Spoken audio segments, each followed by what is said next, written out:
होइथिले जन्म राजा वासुदेव मई सहल 1850। बड़ बापा तांकर त्रिभुवन देव वैश्यपुत्र भावे ग्रहण कले। चाटशाड़ी पाठे थिला से समय शांत धैर्यदम्भ जिलाटी पाखरे पंडित आनंद ब्रह्मांकर शिष्य। पंडित आनंद ब्रह्मांकर शिष्य धर्म कार्य बेदे थिले पारण। अभिषेक अति 18 बयसे 27तम राजा से बोलती। जंगल संपद योजना प्रथम हृदय दिले प्रजा समित। जमी पटा बाड़ी समन्वय रक्षा किपरि सहजे होइथिला पंता। कले बंदोबस्त प्रजा मंगले। 18,000 रयाल्टी टंका।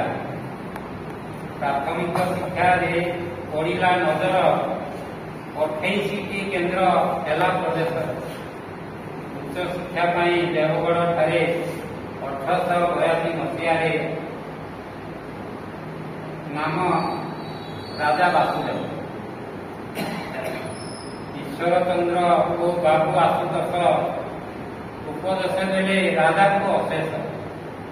लह पत्थर और चून पत्थर उन्नति आनिबा संभाल राज्य। बस सेवा पुणी टेलीफोन तार जोगाजोग पुणी प्रजा सभी। कविता प्रबंध लेखा देखी कले जगन्नाथ प्रेस और हितेश्वरी ठारे। 10 कर्म पद्धति पुस्तक निषद। कवि कल्पलता संस्कृत उद्धार। ओडिया भाषार उद्धार निमंते नीति नियोजित केते पंडित।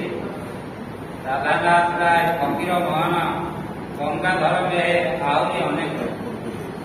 राजा सभारे गोयत्री प्रवेश कला काव्य पुणी पत्थर लिखित।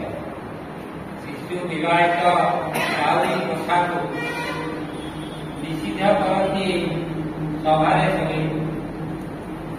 विधवा अवैध संतान मानू कले आमंत्रण सम्मान देवा। इंग्रेज ठारू पाइले उपाधि नाइट बोलिका अशेष संपत्ति। छाड़ीगला प्राण राजा वासुंकर। छाड़ीगला प्राण राजा वासुंकर 1903 मसीहा 19 नवेम्बर।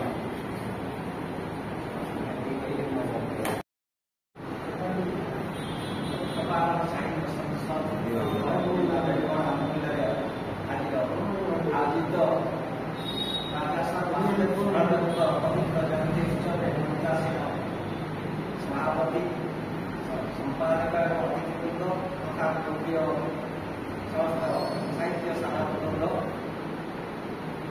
सकाल अल्प राजस्थान वासुदेव बलदेव जयंती आम प्रति वर्ष पालन कर। कारण ये देवगढ़ माटीर जो सुयोग्य संतान राजस्थान वासुदेव साहित्य सुशासन सहित साहित्य देवे जो दिगटी से उन्मोचन कले एवं सारा ओडिशा को गोटे नूतन दिग्दर्शन देले ताहा निश्चित भाव स्वागतयोग्य। एवं बोध हुए एमती कौन से राजा नहांती सुशासक राजा एवं एका साथे जड़े गवेषक कवि प्राबंधिक राजा वासुदेव समसामयिक राजा पराक्रमी राजा कृष्णचंद्र गजपति देव एवं श्रीरामचंद्र भद्रदेव मयूरभंज बोध हुए ये 3 जन राजा ओडिशा को स्वतंत्र ओडिशा गठन करिबारे गोटे विशेष भूमिका ग्रहण करथिले। एवं तत्सहित गोपबंधु दास, मधुसूदन दास एवं से समय आउ बहुत बरपुत्र ओडिशा से भितर राजस्थान वासुदेव स्वतंत्र स्थान था अग्रगण्य। ଏବଂ ଆଜି ତାଙ୍କର ଜୟନ୍ତୀ ପାଳନ କରିବା ଉଦ୍ଦେଶ୍ୟ ଆମ ପାଖରେ ସମସ୍ତେ ଜାଣିଛନ୍ତି ଯେ ଦେବଖୋଜ ବାରଣ୍ଡା ଥିଲା, ନିଘଞ୍ଚ ଜଙ୍ଗଲ ପରିବେଷ୍ଟିତ, ରାସ୍ତା ନଥିଲା, ବିଶେଷ ଭାବରେ ବାନ୍ଦ୍ରାରୁ ବାଟପୁର ପର୍ଯ୍ୟନ୍ତ ରାସ୍ତା ନିର୍ମାଣ ସହିତ ପ୍ରଥମ ଟେଲିଫୋନ ଯୋଗାଯୋଗ ଏବଂ ପୁଣି ଦେବଗଡ଼ରୁ ଆମର ଏଇ ରେଣାପୁରକୁ ଯେଉଁ ରାସ୍ତା ନୂତନ ତିଆରି କରାଗଲା, ଇଏ ଏକ ଦେବଗଡ଼କୁ ନୂତନ ଦିଗ ଏବଂ ଓଡ଼ିଶାର ପୂର୍ବ ଓଡ଼ିଶା ସହିତ ପରିଚିତ କରିବା ଗୋଟେ ପ୍ରଚେଷ୍ଟା କରାଗଲା। ଏବଂ ତତ୍ସହିତ ତା ପୂର୍ବରୁ ଅନେକ ରାଜା ପ୍ରଜାମାନଙ୍କୁ ପୀଡ଼ନ କରୁଥିଲେ, ପୀଡ଼ା ଦେଉଥିଲେ, ଅତ୍ୟାଚାର କରୁଥିଲେ, କିନ୍ତୁ ଏ ରାଜା ଜନହିତକର କେମିତି ଆମ୍ବ ବଗିଚା ହେବ, ଲିଚୁ ବଗିଚା ହେବ ଜିଲ୍ଲାରେ ଅନେକ ସ୍ଥାନରେ, ତା ସହିତ 136 ପ୍ରକାର ଧାନ ଗବେଷଣା କେନ୍ଦ୍ର ଏଇ ବଳରେ ଏବଂ ଯେଉଁ ଛୋଟ ପାହାଡ଼ଟି ଅଛି ସେ ଉପରେ କବିବର ରାଧାନାଥ ରାୟଙ୍କୁ ମଧ୍ୟ ଲଗାଯାଇଥିଲା, ଫକୀରମୋହନ ସେନାପତି ମଧ୍ୟ ଲଗାଇଥିଲା ଏବଂ ରାଜ ଦରବାରରେ ଗଙ୍ଗାଧର ମେହେରଙ୍କୁ ଲଗାଇଥିଲା। ସେ ସମୟରେ ରାଜ ସଭାରେ ବିଶିଷ୍ଟ କବିମାନଙ୍କୁ, ଲେଖକମାନଙ୍କୁ ଡାକି ସାହିତ୍ୟ ଆଲୋଚନା କରାଯାଇଥିଲା। ଓଡ଼ିଶାର ଅନ୍ୟ କୌଣସି ରାଜା ଏ ଦିଗରେ ଆଗୁଆ ନଥିଲେ, ଯେମିତିକା ରାଜା ବାସୁଦେବ ସୁବ୍ରଦେବ ଥିଲେ ଏବଂ ତାଙ୍କର ସୁଶାସନ ସହିତ ଆମେ ସମସ୍ତେ ଅବଗତ ଏବଂ ଜଗଦୀଶ ଭାଇ ଯେଉଁ ବିଭିନ୍ନ କବିତା ମାଧ୍ୟମରେ ତାଙ୍କର ବିଭିନ୍ନ କାବ୍ୟ ଗୁଡ଼ିକ ଏବଂ ଶଶୀଙ୍କୁ ଯେଉଁ କାବ୍ୟ ଗୁଡ଼ିକ ନାମିଲେ ସେ ବିଚିତ୍ର ଏବଂ ବ୍ୟାକରଣ ଶାସ୍ତ୍ର ଓଡ଼ିଆ ଭାଷା ଯେତେବେଳେ ବଞ୍ଚିଯିବାର ଅବସ୍ଥା ଥିଲା, ଆମର ବାଲେଶ୍ୱର ହାଇସ୍କୁଲର ପ୍ରଧାନ ଶିକ୍ଷକ ଓଡ଼ିଆ ଏକ ଭାଷା ନଏ ବୋଲି ଯେତେବେଳେ ସେ ଆଲୋଚନା କଲେ ଏବଂ ଓଡ଼ିଆ ଭାଷା ବିରୁଦ୍ଧରେ ଏକ ଚକ୍ରାନ୍ତ ସୃଷ୍ଟି କରାଗଲା ବଙ୍ଗାଳୀମାନଙ୍କ ଦ୍ୱାରା, ସେତେବେଳେ ମଧୁସୂଦନ ଦାସ ପଞ୍ଚସଖା ଗୋଷ୍ଠୀ ତା ସହିତ ଅନେକ ଲୋକ ଓଡ଼ିଶାକୁ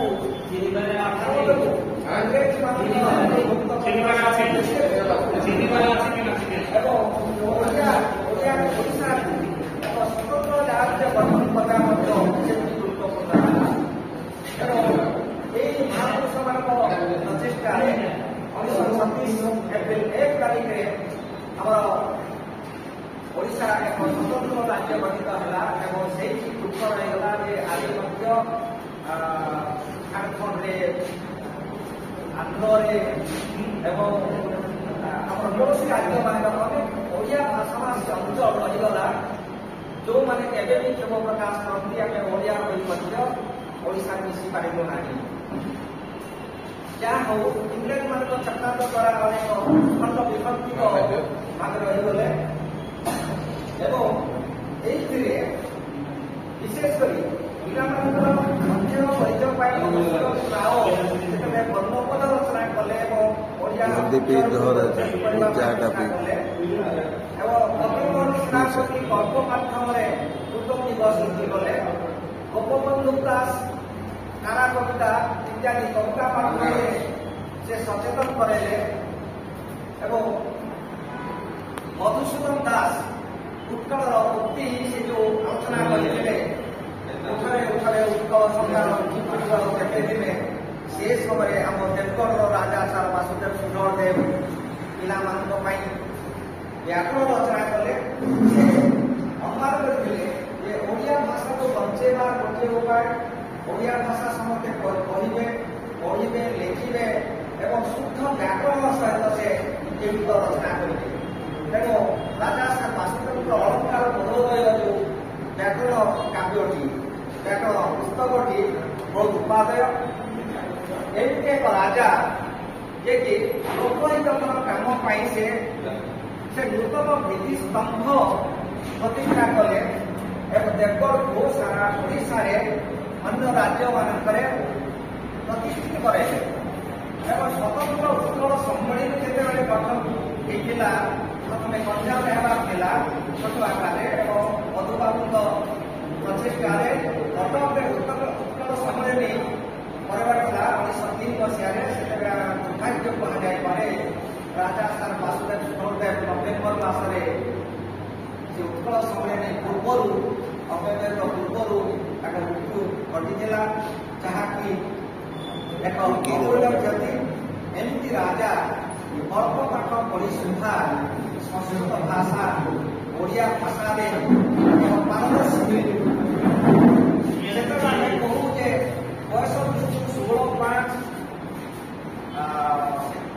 ତାଙ୍କର ତାରିଖ 11-5 ସେତେବେଳେ ଥିଲା ପ୍ରକୃତରେ ଏବଂ 16-5-50 କରାଗଲା କାରଣ ବୟସ ତାଙ୍କର 18 ବର୍ଷ ହେବା ପାଇଁ ସେମିତିକା ପରିବର୍ତ୍ତନ କରାଯାଇଥିଲା। ଇଂରେଜମାନଙ୍କର ଯେଉଁ ରାଜ୍ୟ ସତ୍ତ୍ୱ ଲୋକନୀତି ଥିଲା ସେତେବେଳେ ଯେଉଁ ରାଜାଙ୍କ ପୁଅ ନାହିଁ ସେ ରାଜ୍ୟ ଇଂରେଜ ସାମ୍ରାଜ୍ୟରେ ବିଶିଷ୍ଟ ସେତେବେଳେ ବୁଦ୍ଧିଜୀବୀମାନେ ସେମାନେ ଚିନ୍ତା କରି ଗୋଟିଏ ବର୍ଷ ତାଙ୍କୁ 50 ସାଲକୁ 51 କରିଦିଆଗଲା। 18 ବର୍ଷ ହେଲା ସେଥିପାଇଁ ସେ ରାଜ ଦାୟିତ୍ୱ ଗ୍ରହଣ କରିଥିଲେ। ମାତ୍ର ପ୍ରକୃତ ବୟସ 17 ବର୍ଷ ବୟସରୁ ଆଜିକାଲି ଆମେ ଦେଖୁ 17 ବର୍ଷର ପିଲାଟିଏ ପ୍ଲସ୍ ଟୁ ପଢୁଥିବ କେତେ ସେ ରାଜା ଶାସନ କରିପାରିବ ରାଜ୍ୟର ଲୋକ ଏତେ ବଡ଼ କାମ କରିପାରିବ। କିନ୍ତୁ ସେତେବେଳେ ଯେଉଁ ପଣ୍ଡିତ ମାନଙ୍କୁ ସେ ଆମନ୍ତ୍ରଣ କରିଥିଲେ ଦେବଗଡ଼କୁ ନୀଳମଣି ବିଦ୍ୟାରତ୍ନ ଆମର ଭାସିଙ୍କ ଦୀନବନ୍ଧୁ ପଟ୍ଟନାୟକ ଏବଂ ଯେଉଁ ନବରତ୍ନ ଦେବଗଡ଼ର ନବରତ୍ନ ସିଏ ତାଙ୍କୁ ବହୁତ ସୁଯୋଗ ଦେଇଥିଲେ ତାଙ୍କର ପରାମର୍ଶ ନେଉଥିଲେ ସାହିତ୍ୟ କ୍ଷେତ୍ରରେ ହଉ ଶାସନ କ୍ଷେତ୍ରରେ ହଉ। ଏବେ ଚନ୍ଦ୍ରଭୂଷଣ ନନ୍ଦଙ୍କର ପର୍ବରେ ସକାଳ ଯେଉଁ ଅତିଥି ସେ ଆସିଥିଲେ ଆଉ ପୂର୍ବରୁ ଆମ ଜ୍ଞାନଶାସ୍ତ୍ର ମଧ୍ୟ ଗ୍ରୁପରେ ବେଶିଆ କରାଯାଇଥିଲା। ସେଇଠି ମୁଁ ମଧ୍ୟ ଚାହିଁବି ତାଙ୍କର ସେ ପ୍ରଶ୍ନ ଉତ୍ତରରେ ଭାଗ ନେବା ପାଇଁ ମୋତେ ଦ୍ୱିତୀୟରେ ସୁଯୋଗ ମିଳିଥିଲା ଏବଂ ତାଙ୍କୁ ମୁଁ ଆମର ରାଜା ବାସୁଦେବ ସୁନ୍ଦରଦେବଙ୍କର ଯେଉଁ ଗ୍ରନ୍ଥ ସମ୍ପାଦନା ତା ସହିତ ସଚ୍ଚିଦାନନ୍ଦଙ୍କର ଗ୍ରନ୍ଥ ସମ୍ପାଦନା ଆଚାର୍ଯ୍ୟ ହରିହର ମହାପାତ୍ରଙ୍କର ଗ୍ରନ୍ଥ ସମ୍ପାଦନା ତା ସହିତ ଆମର ଭାସିଂ ନନେଇର ବରପୁତ୍ର ଦୀନବନ୍ଧୁ ପଟ୍ଟନାୟକ ଆପଣମାନେ ଆମ ପାଖର ମୁଁ ତାଙ୍କର ବଂଶ ପୁନା ତମକୁ ପଚାରୁଥିଲି ତମେ କ'ଣ ଜାଣିଛ ସୁରକ୍ଷଣ ଦେବଙ୍କ ବିଷୟରେ ସେଟା ଆମେ ଜାଣିବୁ ତମ ବଂଶର ତମର ଆଇଲା କବି ମରୁ ଲାଗ ତମେ ଜାଣିବ ଆଉ କିଏ ଜାଣିବ ସୁଲୋଚନା ଦେଇ ସେଇଟା ଆମ ଅନେକ ଝିଅ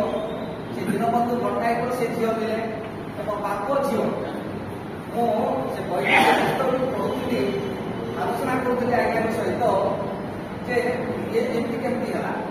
ଦୀନବନ୍ଧୁ ଜଣେ ଜ୍ଞାନୀ ଲୋକ କାଠ ମ୍ୟାନେଜର ଥିଲେ କଲକାତାରେ ସୁଲୋଚନା ଦେବୀର ପାଠ ଆରମ୍ଭ ହୋଇଥିଲା। କଟକରେ ସେ ପାଠ ପଢ଼ିଥିଲେ ଏବଂ ଦେବଗଡ଼ରେ ମନ୍ଦାକିନୀ ସ୍କୁଲର ପ୍ରଧାନ ଶିକ୍ଷୟିତ୍ରୀ ଥିଲେ।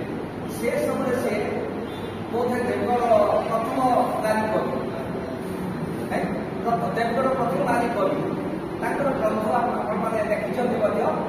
କିନ୍ତୁ ଆମେ ଗୋଟେ ଦୁଃଖ ଲାଗେ ଯେ ଆମେ ପ୍ରକୃତରେ ଆମ ଦେବଗଡ଼ର ଯେଉଁ ସାହିତ୍ୟିକ ମାନେ ଥିଲେ ତାଙ୍କର ଗ୍ରନ୍ଥଗୁଡ଼ିକୁ ପୁଙ୍ଖାନୁପୁଙ୍ଖ ରୂପେ ପର୍ଯ୍ୟାଲୋଚନା କରିବା ଆଲୋଚନା କରିବା ତା ବିଷୟରେ ଜାଣିବା ବହୁତ କିଛି କମ୍ ଅଛି। କିଛି ସାହିତ୍ୟିକ ମାନଙ୍କ ରହିଛି ସାଧାରଣ ଜନତା ମଧ୍ୟ ଜାଣନ୍ତି ନାହିଁ ସୁଲୋଚନା ଦେବୀଙ୍କ ବାବଦରେ ବା ପଟ୍ଟନାୟକଙ୍କ ଦୀନବନ୍ଧୁ ପଟ୍ଟନାୟକ ବାବଦରେ।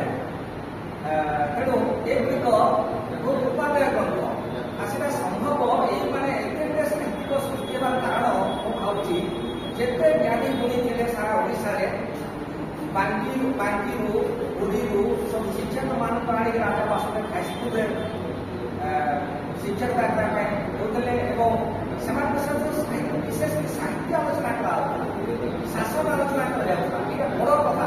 କୌଣସି ରାଜା ଜଣେ କବିଙ୍କର କଥାକୁ ଏତେ ଭାବରେ ଗ୍ରହଣ କରେ ନାହିଁ ତାଙ୍କ ପରାମର୍ଶ ଗ୍ରହଣ କରେ ନାହିଁ। କିନ୍ତୁ ଏମିତି ଏକ ରାଜା ବାସୁଦେବ ସୁନ୍ଦରଦେବ ସେ ବିଦ୍ୱାନ ପୁଣି ମାନଙ୍କର ତା ସହିତ ଏଇଠି ବିଦେଶିଣୀ ପତ୍ରିକା ପ୍ରକାଶ କଲା। ସେତେବେଳେ এই ବିଦେଶିଣୀ ପତ୍ରିକା ମାଧ୍ୟମରେ ଇନ୍ଦ୍ରଧନୁ ଆଉ ବିଜୁଳି ଇନ୍ଦ୍ରଧନୁ ପ୍ରକାଶ ପାଇଲା କଟକରୁ ଭଞ୍ଜ ସାହାଯ୍ୟ କରି ଏବଂ ତାପରେ ଗୋଟିଏ ମାସ ପରେ ବିଜୁଳି ପତ୍ରିକା ପ୍ରକାଶ ପାଇଲା ବିଦେଶିଣୀ ପ୍ରେସ୍ ଏଠି ରାଧାନାଥ ରାୟଙ୍କ ଲେଖାକୁ ପ୍ରଶଂସା କରାଗଲା, ସେଠି ଭଞ୍ଜ ସାହିତ୍ୟକୁ ପ୍ରଶଂସା କରାଗଲା।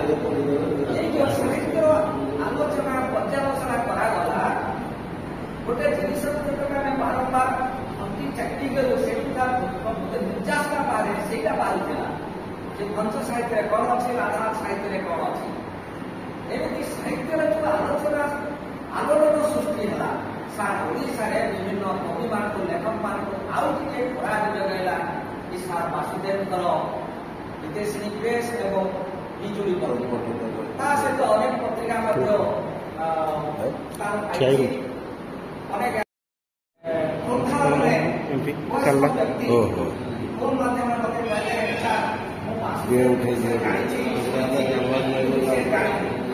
ଯୋଉ ବେପାରକୁ ମୁଁ ବର୍ତ୍ତମାନ ସଂଗ୍ରହ କଲି ଡାଟା ଗୁଡ଼ିକ ସବୁ ସଂଗ୍ରହ କଲା ପରେ ତାକୁ ହ୍ୱାଟ୍ସଆପ୍ରେ ପଠେଇଲି। ସେ ବହୁତ ପଢ଼ିଲେ, ମାନେ ଆଜ୍ଞା ମୁଁ ବାରମ୍ବାର ପଢ଼ୁଛି, ସେ ଆପଣ ଯାହା ପଠେଇଲି ବାରମ୍ବାର ପଢ଼ିକି ବୁଝିବାର ଚେଷ୍ଟା କରୁଛି। କିନ୍ତୁ ଆପଣ ଯଦି ଚେଷ୍ଟା କରିବେ ବାସୁଦେବ ସୁବ୍ରମଣ୍ୟମଙ୍କ ଗ୍ରନ୍ଥାବଳୀ, ସଚ୍ଚିଦାନନ୍ଦ ଗ୍ରନ୍ଥାବଳୀ, ତାହେଲେ ଆଉ ବହୁତ ଗୁଡ଼ିଏ ଆପଣ ଜିନିଷ ଜାଣିପାରିବେ। କେବଳ ମାତ୍ର ସୂଚନା ଅଛି, ଆମ ବାସୁଦେବ ଗ୍ରନ୍ଥାବଳୀକୁ ବାବଦକୁ ସେଇଠି ତାଙ୍କ ଜୀବନୀ ସମ୍ବନ୍ଧରେ ବିଶେଷ ଭାବରେ ଅଛି ଏବଂ କାବ୍ୟ କବିତା ଆଦିରେ ଅଛି। ଆମର ନାଁ ପଡ଼ୁନି, ବିଜେପିରେ ଗୋଟେ ଆମେ ଏହାକୁ ସମ୍ମାନିତ କଲେ ମ୍ୟାଡ଼ାମଙ୍କୁ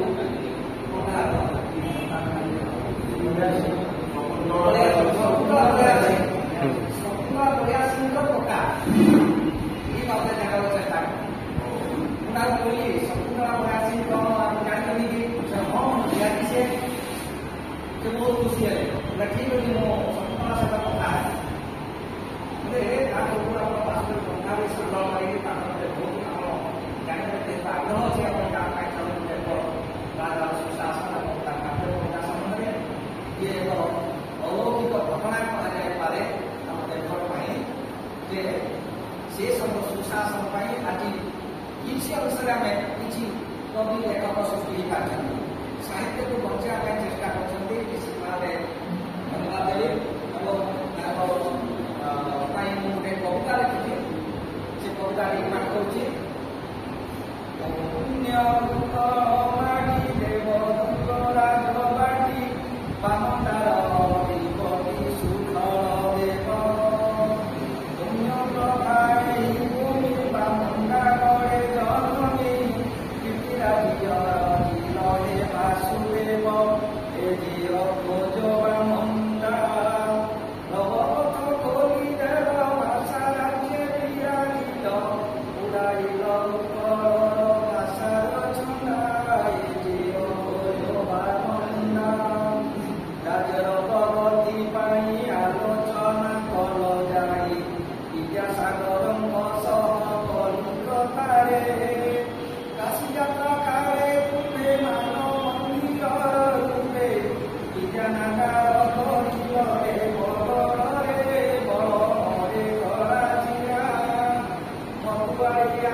जेहेतु रानी नेतृत्व नौ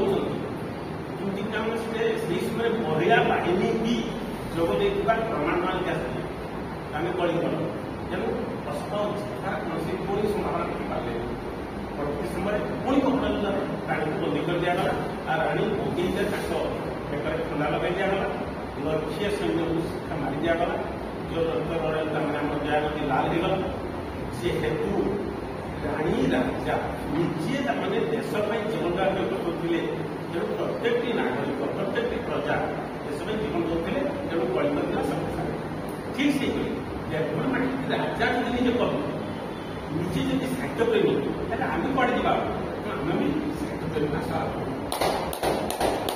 ବଡ଼ ଯେହେତୁ ଆମେ ସାହିତ୍ୟ ଅଛନ୍ତି ଆମେ ବଢ଼ିଆ କଥା ବହୁତ କହନ୍ତି ଆଉ ଗୋଟେ କହିକିରି ନିଜକୁ ନିଜେ ଟିକେ ମାନେ କ'ଣ କରନ୍ତି ହସା ବି ଲାଗେ ଆଉ ଟିକେ ପଢ଼ୁଆ ବି ଲାଗେ ସେ ଗୋଟେ କଥା ଦେବର କଥା ଆମେ ସମସ୍ତେ କୁଇଲି ପାଟରାମ ଖାଇଛନ୍ତି ଆଜ୍ଞା ଖାଇଛନ୍ତି କୁଇଲି ପାଟରାମ ବୋଲି କହନ୍ତି ଆଚ୍ଛା କୁଇଲି ପାଟରାମ ତାଙ୍କର ଶୁଦ୍ଧ ଭାଷା କି ଅଲଗା ଲାଗୁନି ଆମେ ବେଲେ ଛୁଆବେଳେ କୁଇଲି ପାଟରାମରେ ପାଇଲେ ବହୁତ ଖୁସି କରିଦେବା କୁଇଲି ପାଟରାମର ଗୁରୁତ୍ୱ ହେଲା କି ଆମ ପାଚି ନଥାଏ ପ୍ରଥମେ ପାଚୁ ଥାଏ সেই সময় কুইলি পাটরাম মিলে খাইଛନ୍ତି ଇଏ ମିଠା ଲାଗେ ଆଜ୍ଞା ଏଇଟା କ'ଣ ସୁଧା ଶବ୍ଦ କି ଆକ୍ଚୁଆଲି କୋଇଲି ଫାଟରା ମାନେ ଆମ ଗୋଟେ କୋଇଲି ଦେଖାଯାଉଥିଲେ ସେ ହେଉଛି କୋଇଲି ଫାଟରା ଆଉ କୋଇଲି ଯେହେତୁ ଫାଟରା ଆମ ଥାଏ ତେଣୁ ଟିକେ ସାମାନ୍ୟ ସେ ମାଛି ହେଇଥାଏ ତେଣୁ ମିଠା ଲାଗେ ଆମେ ଖାଆନ୍ତି କିନ୍ତୁ ଆମେ କୋଇଲି ପାଟରା ଆମେ ବି କହିଦିଅନ୍ତୁ ଆମେ ଖାଇଦିଅନ୍ତୁ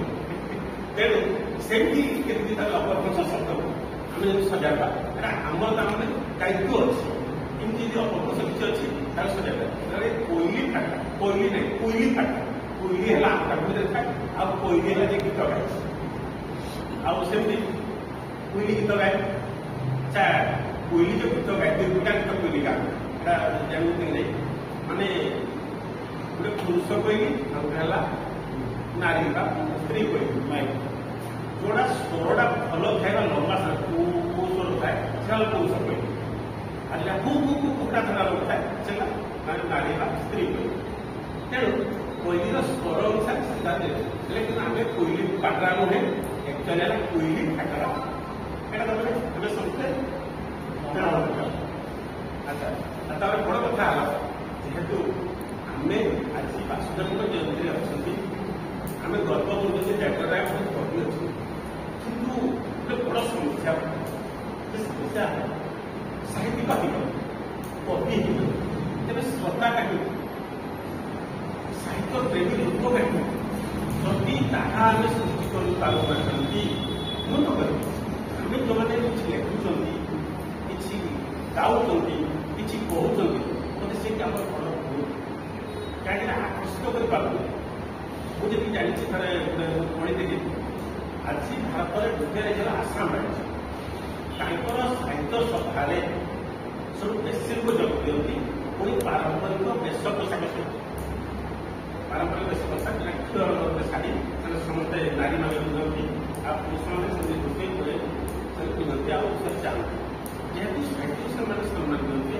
ତାହେଲେ ସେମାନେ ଆଗୁଆ ଅଛନ୍ତି ବଙ୍ଗାଳୀମାନେ ଖାଦ୍ୟକୁ ସମ୍ମାନ ଦିଅନ୍ତି ତେଣୁ ବଙ୍ଗାଳୀମାନଙ୍କର ଖାଦ୍ୟ ଶୈଳୀ ଆଜି ଭାରତରେ ସବୁ ଆଗ କିନ୍ତୁ ଆମେ ଯଦି ଖାଦ୍ୟ ସମ୍ମାନ ଦେଉଛନ୍ତି ଏମିତି ସାହିତ୍ୟ ସୃଷ୍ଟି କରିବା ଏମିତି କିଛି କରିବା ତା ସାହିତ୍ୟ ଆସର ଏମିତି ହେବା ଦରକାର ଯେ ବିଶ୍ୱତା ନିଶ୍ଚିତ ସଫଳ ରହିବ ଖାଲି ଆମେ କହୁଥିଲେ ଆମେ ଦେବଟ ବକ୍ତାମାନ ନାହିଁ ଦେବଟ ଖଣ୍ଡେ ବହି ନାହିଁ ଦେବଟ ଚଳନୀତିକ ବହି ନାହିଁ ହେଲେ ଆମ ଲୋକ କାହିଁକି ସମ କହୁନାହାନ୍ତି ଏମିତି ହଳଧରଣା ଆଜି ପଦ୍ମଶ୍ରୀ ପାଠ ପାଇଲେ ବହୁତ ବର୍ଷ ପୂର୍ବେ ତାର ନାଁ ଜଣାନଥିଲା କୌଣସି କବିତା ଲେଖୁଥିଲେ ଟିଭିରେ ବି ସାକ୍ଷାତକାର ବ୍ଲାକ୍ ଆଣ୍ଡ ହ୍ୱାଇଟ୍ ଥିଲା ସାକ୍ଷାତକାର ଦେଖିଥିଲି ତାଙ୍କୁ ପଚରା ହେଇଥିଲା ହେଲା ନାଗ ମହୋଦୟ ଆପଣ ତ କବିତା ଲେଖୁଛନ୍ତି ଆପଣ କବିତା ଲୋକମାନଙ୍କୁ ପସନ୍ଦ କରୁଛନ୍ତି କିନ୍ତୁ କୌଣସି ପୁରସ୍କାର ଆପଣ ପାଇନଥିଲେ କିଛି ପୁରସ୍କାର ପାଇନଥିଲେ ସେ ଗୋଟେ କଥା କହିଥିଲେ ସାର୍ ମୁଁ ପୁରସ୍କାର ପାଇଁ ଲେଖୁନି ମୁଁ ସାକ୍ଷର କରିଦିଏ ମୁଁ ଯାହା ଆସି ଲେଖିବି ସେଇଟା ମୋର ଖୁସି ଲାଗେ ମୋର ସାର କଥା ଭଲ ତ ହଉନି ତେଣୁ ଯେହେତୁ ନିଜ ମାଟିର କଥାକୁ ସେ ଲେଖିଲେ ଆଜି ସେ ଦିଲ୍ଲୀ ଦରବାରରେ ଶ୍ରେଷ୍ଠ କବି ଏଇ କଥା ଏଇ ଆସିଥିଲେ ଏଇ ସେ କହିଥିଲେ ଯେ ଦିଲ୍ଲୀରେ ଯେତେବେଳେ ତାକୁ ପୁରସ୍କାର ଦିଆଗଲା ମୋଦି ଆସିଲେ ସବୁ ସାହିତ୍ୟ ବସିଛନ୍ତି କେବଳ ହଳଧରଣାକୁ ଆଲିଙ୍ଗନ କରିଥିଲେ କାହିଁକି ଜାଣିଛନ୍ତି କି ତାଙ୍କର ଯୋଉ ବେଶ ପୋଷାକ ଥିଲା ସେ କହିଲେ ଆପଣଙ୍କ ଦେହରେ ମୁଁ ଭାରତକୁ ଦେଖୁଛି ठीक से कि आम निज भाषा को आम ठीक भाव देपर मु तो कह परवर्त समय आम वासुदेव श्रेष्ठता आदेश आशा करवा आम से किसी कम करवा डेपट एवं किए डेपट भाषार डिक्शनारी बाहर किए बाहर देवता तेणु से किसी करें सहयोग करवा सहयोग करवा परवर्त समय देवता आशा करी आदि अवसर सफल अवसर पुणी समस्त नमस्कार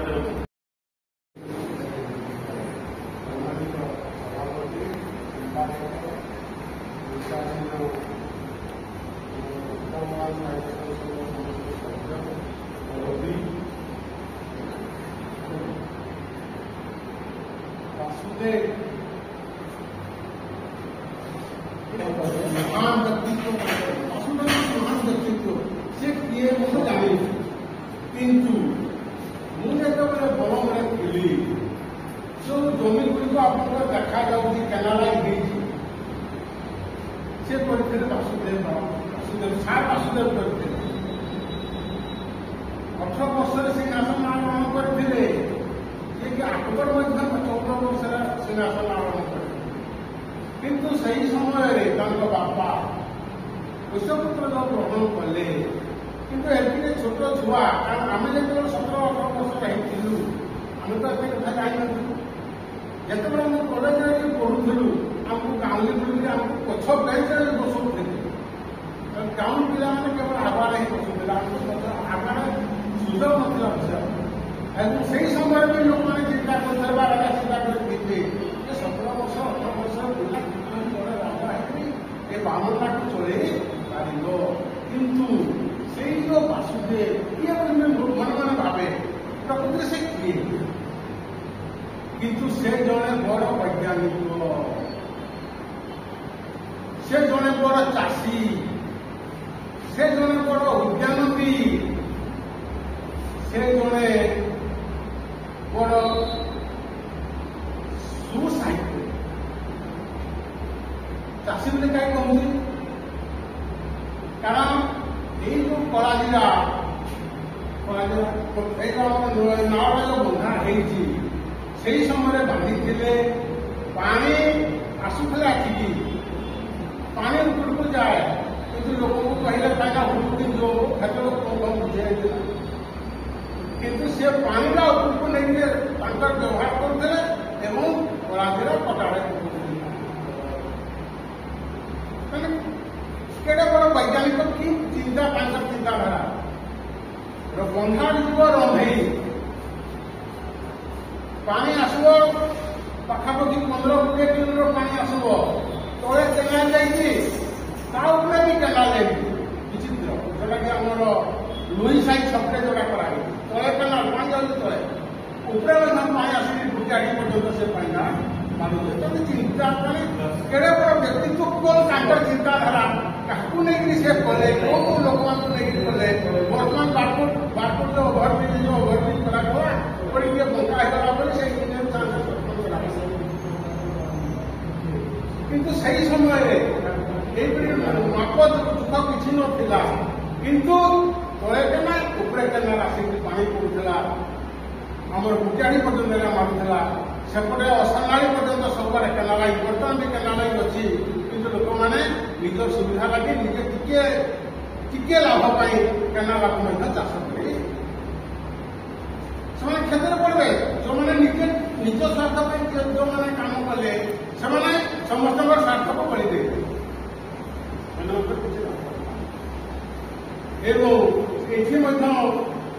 आज्ञा कहते 137 प्रकार धान विहन से बाहर जोड़ा कि ना था भागफली अच्छी से क्यारे भी अच्छी आप जो बड़ मन को जी देखते पूरा प्लेन एरिया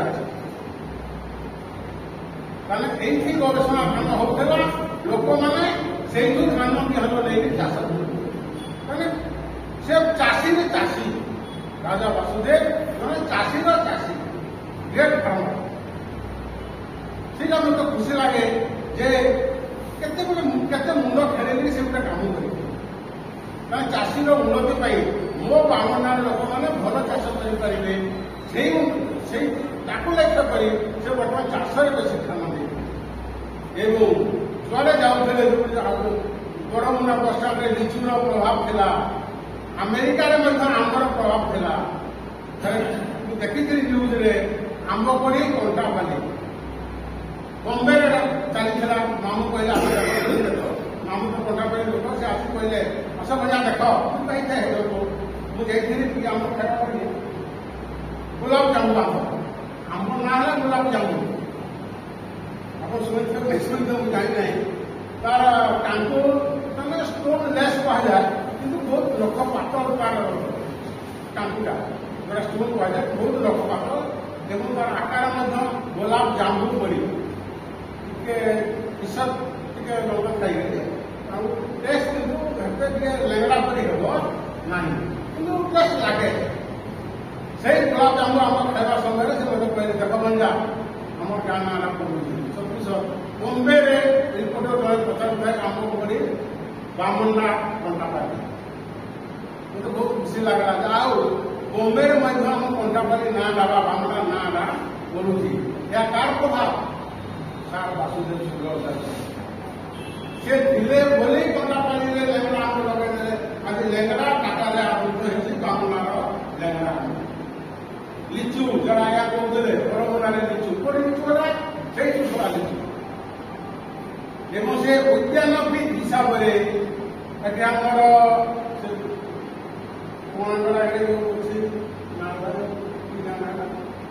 ସେଠି ମଧ୍ୟ ଲିଚୁ ପ୍ରବଳ ଲଗେଇଥିଲେ, କଦଳୀ ଲଗେଇଥିଲେ, କଣ୍ଟାପାଲି ଥୋଡ଼ରେ ଆମର ଲଗେଇଥିଲେ। ଯୋଉଦ୍ୱାରା କି ଉଦ୍ୟାନ ହିସାବରେ ଯୋଉଠି ଯାହା ଦେଖିଲେ ଆଣିକି ସେ ଲଗେଇଲେ। ଯୋଉଠି ଧନୀ ପ୍ରଧାନ ଗୋଟେ ନାଁ ଥିଲା, ସେ ଟାଙ୍କୁରା ପକେଇଦେଲେ ମଧ୍ୟ ଏଠି ଗଛ ହେବ। ସମସ୍ତେ କହନ୍ତି ସେ ଯୋଉଠି ପକେଇଦେବ ଏଠି ଗଛ ହେଇଯିବ।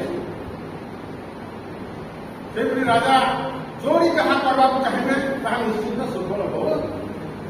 ଏବଂ ଆଉ ଗୋଟେ ବୈଜ୍ଞାନିକ ହିସାବରେ ଦେଖିଲେ ଆମ କୁରୁଡ଼ପୁର ପ୍ରଥମ ଇଲେକ୍ଟ୍ରିସିଟି ଏସିଆର ହେଇଥିଲା, କୁରୁଡ଼ପୁରରେ ବାହାର କରିଥିଲେ ସେଇଟା। ଏବଂ ହାଓଡ଼ା ବ୍ରିଜ ଦେଖିକିରି ଆମର ଓଡ଼ିଶାରେ ଆମ ବାମନାରେ ମଧ୍ୟ ଗୋଟେ ଝୁଲନ୍ତା ପୁଲ କରିଥିଲେ, ଯୋଉଟାକି ଆମର ଅଛି ଦେବଗଡ଼ କୁଚିଲା ରାସ୍ତାରେ ଝୁଲନ୍ତା ପୁଲ।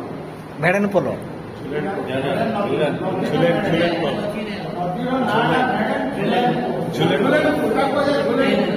କିନ୍ତୁ ଯାହା ଦେଖିକି ଥରେ ଦେଖିଦେବା ମାନେ ସେ ଆସିକି ଆମର ଏଠି ଇମ୍ପ୍ଲିମେଣ୍ଟ କରୁଥିଲେ। ଏଇ ହେଲା ବଡ଼ କଥା। ଏବଂ ଆଉ ଗୋଟେ କଥା ହେଲା ସେ ସାହିତ୍ୟିକ ହିସାବରେ ଜଣେ ବଡ଼ ସାହିତ୍ୟିକ। କାରଣ ଆପଣ ମଧ୍ୟ କହିଲେ ରବୀନ୍ଦ୍ରନାଥ ରାୟ, ଈଶ୍ୱରଚନ୍ଦ୍ର ବିଦ୍ୟାସାଗର ଡକେଇଲେ ତାଙ୍କ ପାଖକୁ ଯାଇଥିଲେ ଏବଂ ମାୟାଧର ମାନସିଂ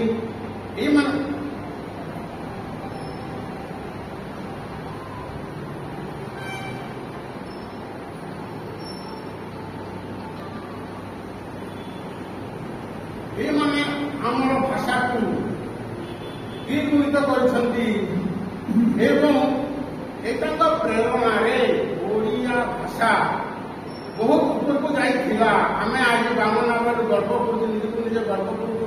ଯାହା ହଉ ବାସୁଦେବ ଅଞ୍ଚଳର ଆମ ଲୋକ।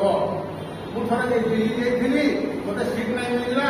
ଏଇ ସମୟରେ ମୋତେ ପଚାରିଲେ କୋଉଠି, ମୁଁ ସାଙ୍ଗେ ସାଙ୍ଗେ ପୁରୀ ଧାମ କହିଦେଲି, ମୋତେ ସାଙ୍ଗେ ସାଙ୍ଗେ ସିଟ୍ ଦେଲି। ଯଦି ପୁରୀ ଧାମ ନାହିଁ କହିବି ମୁଁ ତାହା ଖାଲିଆ ହିନ୍ଦୀ କହୁଛି ଆପଣଙ୍କୁ ମାନେ ହିନ୍ଦୀ ଆଉ ଭଲ ବୋଲି କହିପାରୁଥିଲି, ବୁଝିପାରୁଥିଲି। କିନ୍ତୁ ଯାହା ହଉ ପୁରୀ ଧାମ ଜଗନ୍ନାଥ ଧାମ କହିଦେଲା ପରେ ମୋତେ ସାଙ୍ଗେ ସାଙ୍ଗେ ଗୋଟେ ଅଫର କଲେ, କାରଣ ମୁଁ ରିଜର୍ଭ ସିଟ୍ରେ ନାହିଁ ବସି ଲୋକାଲ ଲୋକାଲ ଡବାରେ ବସିଥିଲି।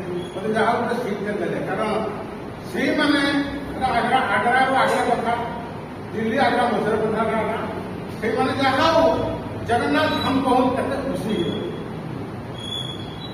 এই লিচু খাইবা পরে ସେମାନେ ଖୁସି ହେଇଯିବେ, ଯାହା ହଉ ବାମନା ଗୋଟେ ମାଟି ବିଭିନ୍ନ ପ୍ରକାର ଫଳ ବାହାରୁଛି, କମଳା, ଲିଚୁ, ଆମ୍ବ ଇତ୍ୟାଦି ବିଭିନ୍ନ। ସେଥିପାଇଁ ଆମେ ଗର୍ବିତ। କିନ୍ତୁ ଏଇ ଯୋଉ ସାହିତ୍ୟ କଥା କହୁଛି, ଯୋଉ କବିମାନେ ଏଠିକି ଆସିଥିଲେ ସେମାନେ ବହୁତ ଖୁସି ହେଇଥିଲେ ପରିବେଶ ଦେଖିକିରି। ରବୀନ୍ଦ୍ରନାଥ ରାୟ ଗରମ ପାହାଡ଼ ଉପରେ ଥାଇକରି ମଧ୍ୟ ଆମର ମାଲ୍ୟଗିରିକୁ ସେ ଦେଖିପାରୁଥିଲେ। ଏବଂ ମୁଁ ଥରେ ଥରେ ଯାଇକି ଭାବେ କୋଉଟା ମାଲ୍ୟଗିରି, ଜଣା ନାହିଁ ପଡ଼େ ପୁରା ରେଖାରେ ଖାଲି ଜଣା ପଡ଼େ ପୁରା ମାଇଲଗିରି ମୁଁ ନିଜେ ଭାବୁ ଏବଂ ମଝିରେ ମଝିରେ ଯାଉ କିନ୍ତୁ ସେଇ ସମୟରେ ରାୟ ଆସିଲା ପରେ ଜାଗାଟା ଭଲ ଥିଲା ଏବଂ ସେ ତା ଉପରୁ ସେ ଦେଖି ପାରୁଥିଲେ କିନ୍ତୁ ଆମେ ଯେତେବେଳେ ଦେଖୁଥିଲୁ ସେ ଧ୍ୱଂସାବଶେଷ ଯୋଉଟାକି ଆମର ନିବାସ କରାହେଇଥିଲା ମନ୍ଦିର ପଡ଼ିଥିଲା ତା ଫ୍ରଣ୍ଟରେ ଥିଲା ନିବାସ ଥିଲା ଯାହାକି ସେ ଧ୍ୱଂସାବଶେଷ ଧୀରେ ଧୀରେ ହେଇଗଲା କିନ୍ତୁ କିଛି ନାହିଁ କିନ୍ତୁ ମୋର ଦୁର୍ଭାଗ୍ୟ ଯେ ମୁଁ ଭରତଭୂଷଣ ନନ୍ଦକୁ ଯେତେବେଳେ ମାଷ୍ଟର ଥିଲି 1890 ସେ ଆସିଥିଲେ ଗୋଟେ ପତ୍ରିକା ପାଇଁ ଆସିଥିଲେ ମତେ ବେଲେ ଗୁରୁକିଆ ଗୋଟେ ପତ୍ରିକା ଆସିଥିଲେ ତାହା ପଢୁଛି ସେଇ ସମୟରେ ରଜାଙ୍କର ଯୋଉ ଟେବୁଲ ଥିଲା ଏଇ ସାଇଜର ଟେବୁଲ କୁଣ୍ଡା ଚେୟାର ମଧ୍ୟ ଥିଲା କିନ୍ତୁ ସେ ସବୁ ଧୀରେ ଧୀରେ ଧ୍ୱଂସ ହେଇଗଲା ମୁଁ କଣ କଲି ହତଭାଗା ଭରତଭୂଷଣ ନନ୍ଦକୁ ଶଙ୍ଖ ପତ୍ରିକା ଯେତେ ଥିଲା କାହିଁ ଖାଇବ ବୋଲିକିରି ସବୁ ସେ ଆସିଥିଲେ ଆମର ଗୌରୀ ଆଜ୍ଞା ଯେ ପ୍ରେସ୍ ବାଲା ଆଉ ଭରତଭୂଷଣ ଯେହେତୁ ମନ ଆସିଥିଲେ ହେଲେ ଗୌରୀ ମଧ୍ୟ ଚିହ୍ନିଛନ୍ତି ଭରତ ବି ଚିହ୍ନିଛନ୍ତି ହେଲେ ଗୁରୁ ଆମକୁ ପତ୍ରିକା କିଛି ବଜାର ଦିଅ ମୁଇଁଥିଲି ଯେ ରାତିରେ ଆମ ଛୁଛା ଖାଇବ ବୋଲିକି ମୁଁ ତ ଟୁବି ଯାଇକି କିଛି ନାହିଁ ଆଉ ଏତେ ସାହିତ୍ୟ କରେ ମୋର ଆଲୋଚନା ନାହିଁ ମୁଁ ସବୁ ଦିଗ ବହି ବୁଝିକି ଆଣିକିରି ହେତିକି ନାଟ ଶଙ୍ଖ ପତ୍ରିକା ସବୁ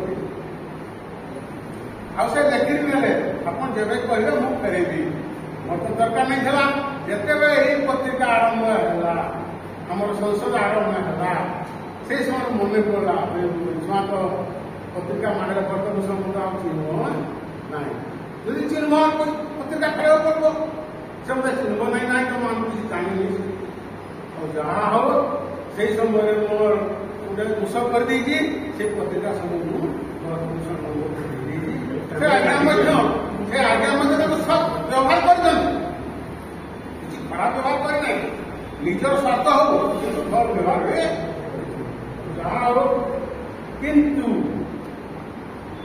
ବର୍ତ୍ତମାନ ଭାଷା ବର୍ତ୍ତମାନ ଆପଣ ଗୋଟେ ଶବ୍ଦ ଶୁଣୁଥିବେ ରାଜନୈତିକ ମହଲରେ ଅସ୍ମିତା ଏ ଅସ୍ମିତାଟା କଣ ବର୍ତ୍ତମାନ ଭାଷା ଅସ୍ମିତା ମଧ୍ୟ ବର୍ତ୍ତମାନ କାରଣ ଆମେ ନିଜେ ନିଜେ ଆମର ଭାଷାକୁ ଲୋପ କରିବାକୁ ଚାହୁଁଛୁ କିଛି ଗାଁ ଗହରେ ଆମର ଯେତିକି ସ୍କୁଲ ଥିଲା ଆହୁରି ସେଇ ଗାଁ ଗହଳିରେ ବର୍ତ୍ତମାନ ଇଂଲିଶ ମିଡିୟମ ପବ୍ଲିକ ସ୍କୁଲ ସବୁ ଭୁଲିଗଲା ଧୀରେ ଧୀରେ ଆମେ ଛୁଆକୁ 1 2 ନାହିଁ ଶିଖେଇକିରି ଚକକଳ ନାହିଁ କହିକିରି ବାପା ମା ନାହିଁ କହିକିରି ମମ୍ମି ଗାଡି ସବୁ ବର୍ତ୍ତମାନ ଭାଷାର ଅସୁବିଧା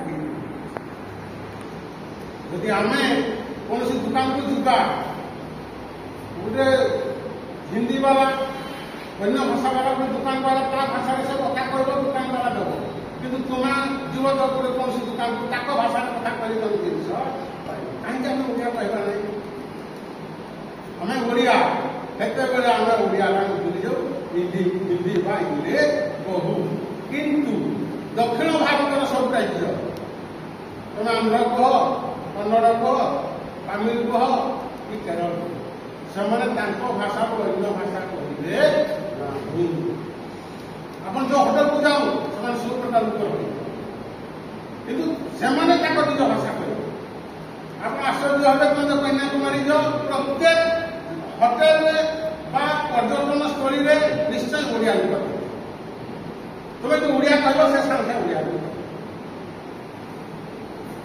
ଆମେ ଗୋଟେ ଥରେ ଲଗାଇ ରଖା ଲାଗି ଯାଇଥିଲୁ সেই সময় ଆମ ଭିତରେ କଥା ଓଡ଼ିଆରେ ସେ ସାଙ୍ଗେ ସାଙ୍ଗେ ଓଡ଼ିଆ କହିଲା ଏବଂ ତା ଘର ପଡ଼ି ସବୁ କଥା ବି କହିଲା ତାର ଜିନିଷ ପତ୍ର ଆମକୁ କହିଦେଲା 10 5 ଜାଣିଲା ହେଲେ ଆଜି ଆମ ଓଡ଼ିଶାରେ ବା ଏଇ ବାମନା କଥା କହୁଛୁ ଏଡ଼େ ବଡ଼ ସୁସାହିତ୍ୟକ ଥାଇ ଯଦି ଆମେ ବିପକ୍ଷଗାମୀ ହେବା ବା ଭାଷାର ଅସୁବିଧାକୁ ଭୁଲିଯିବା ତେବେ ଆମେ ନିଜେ ନିଜେ ଧୀରେ ଧୀରେ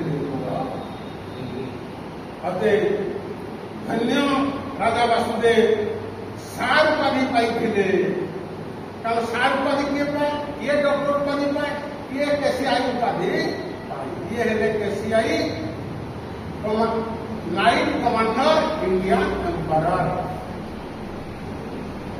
ରାଜା ବାସୁଦେବ ସୁବଳଦେବ ସେ ଧନ୍ୟ ସେ ଏହିପରି ଆହୁରି ଯୁଗ ଯୁଗ ବଞ୍ଚିବେ ଯଦି ଆମେ ବଞ୍ଚିବା ଆମର ଭାଷା ବଞ୍ଚିବ ଇଏ ମଧ୍ୟ ବଞ୍ଚି ରହିବେ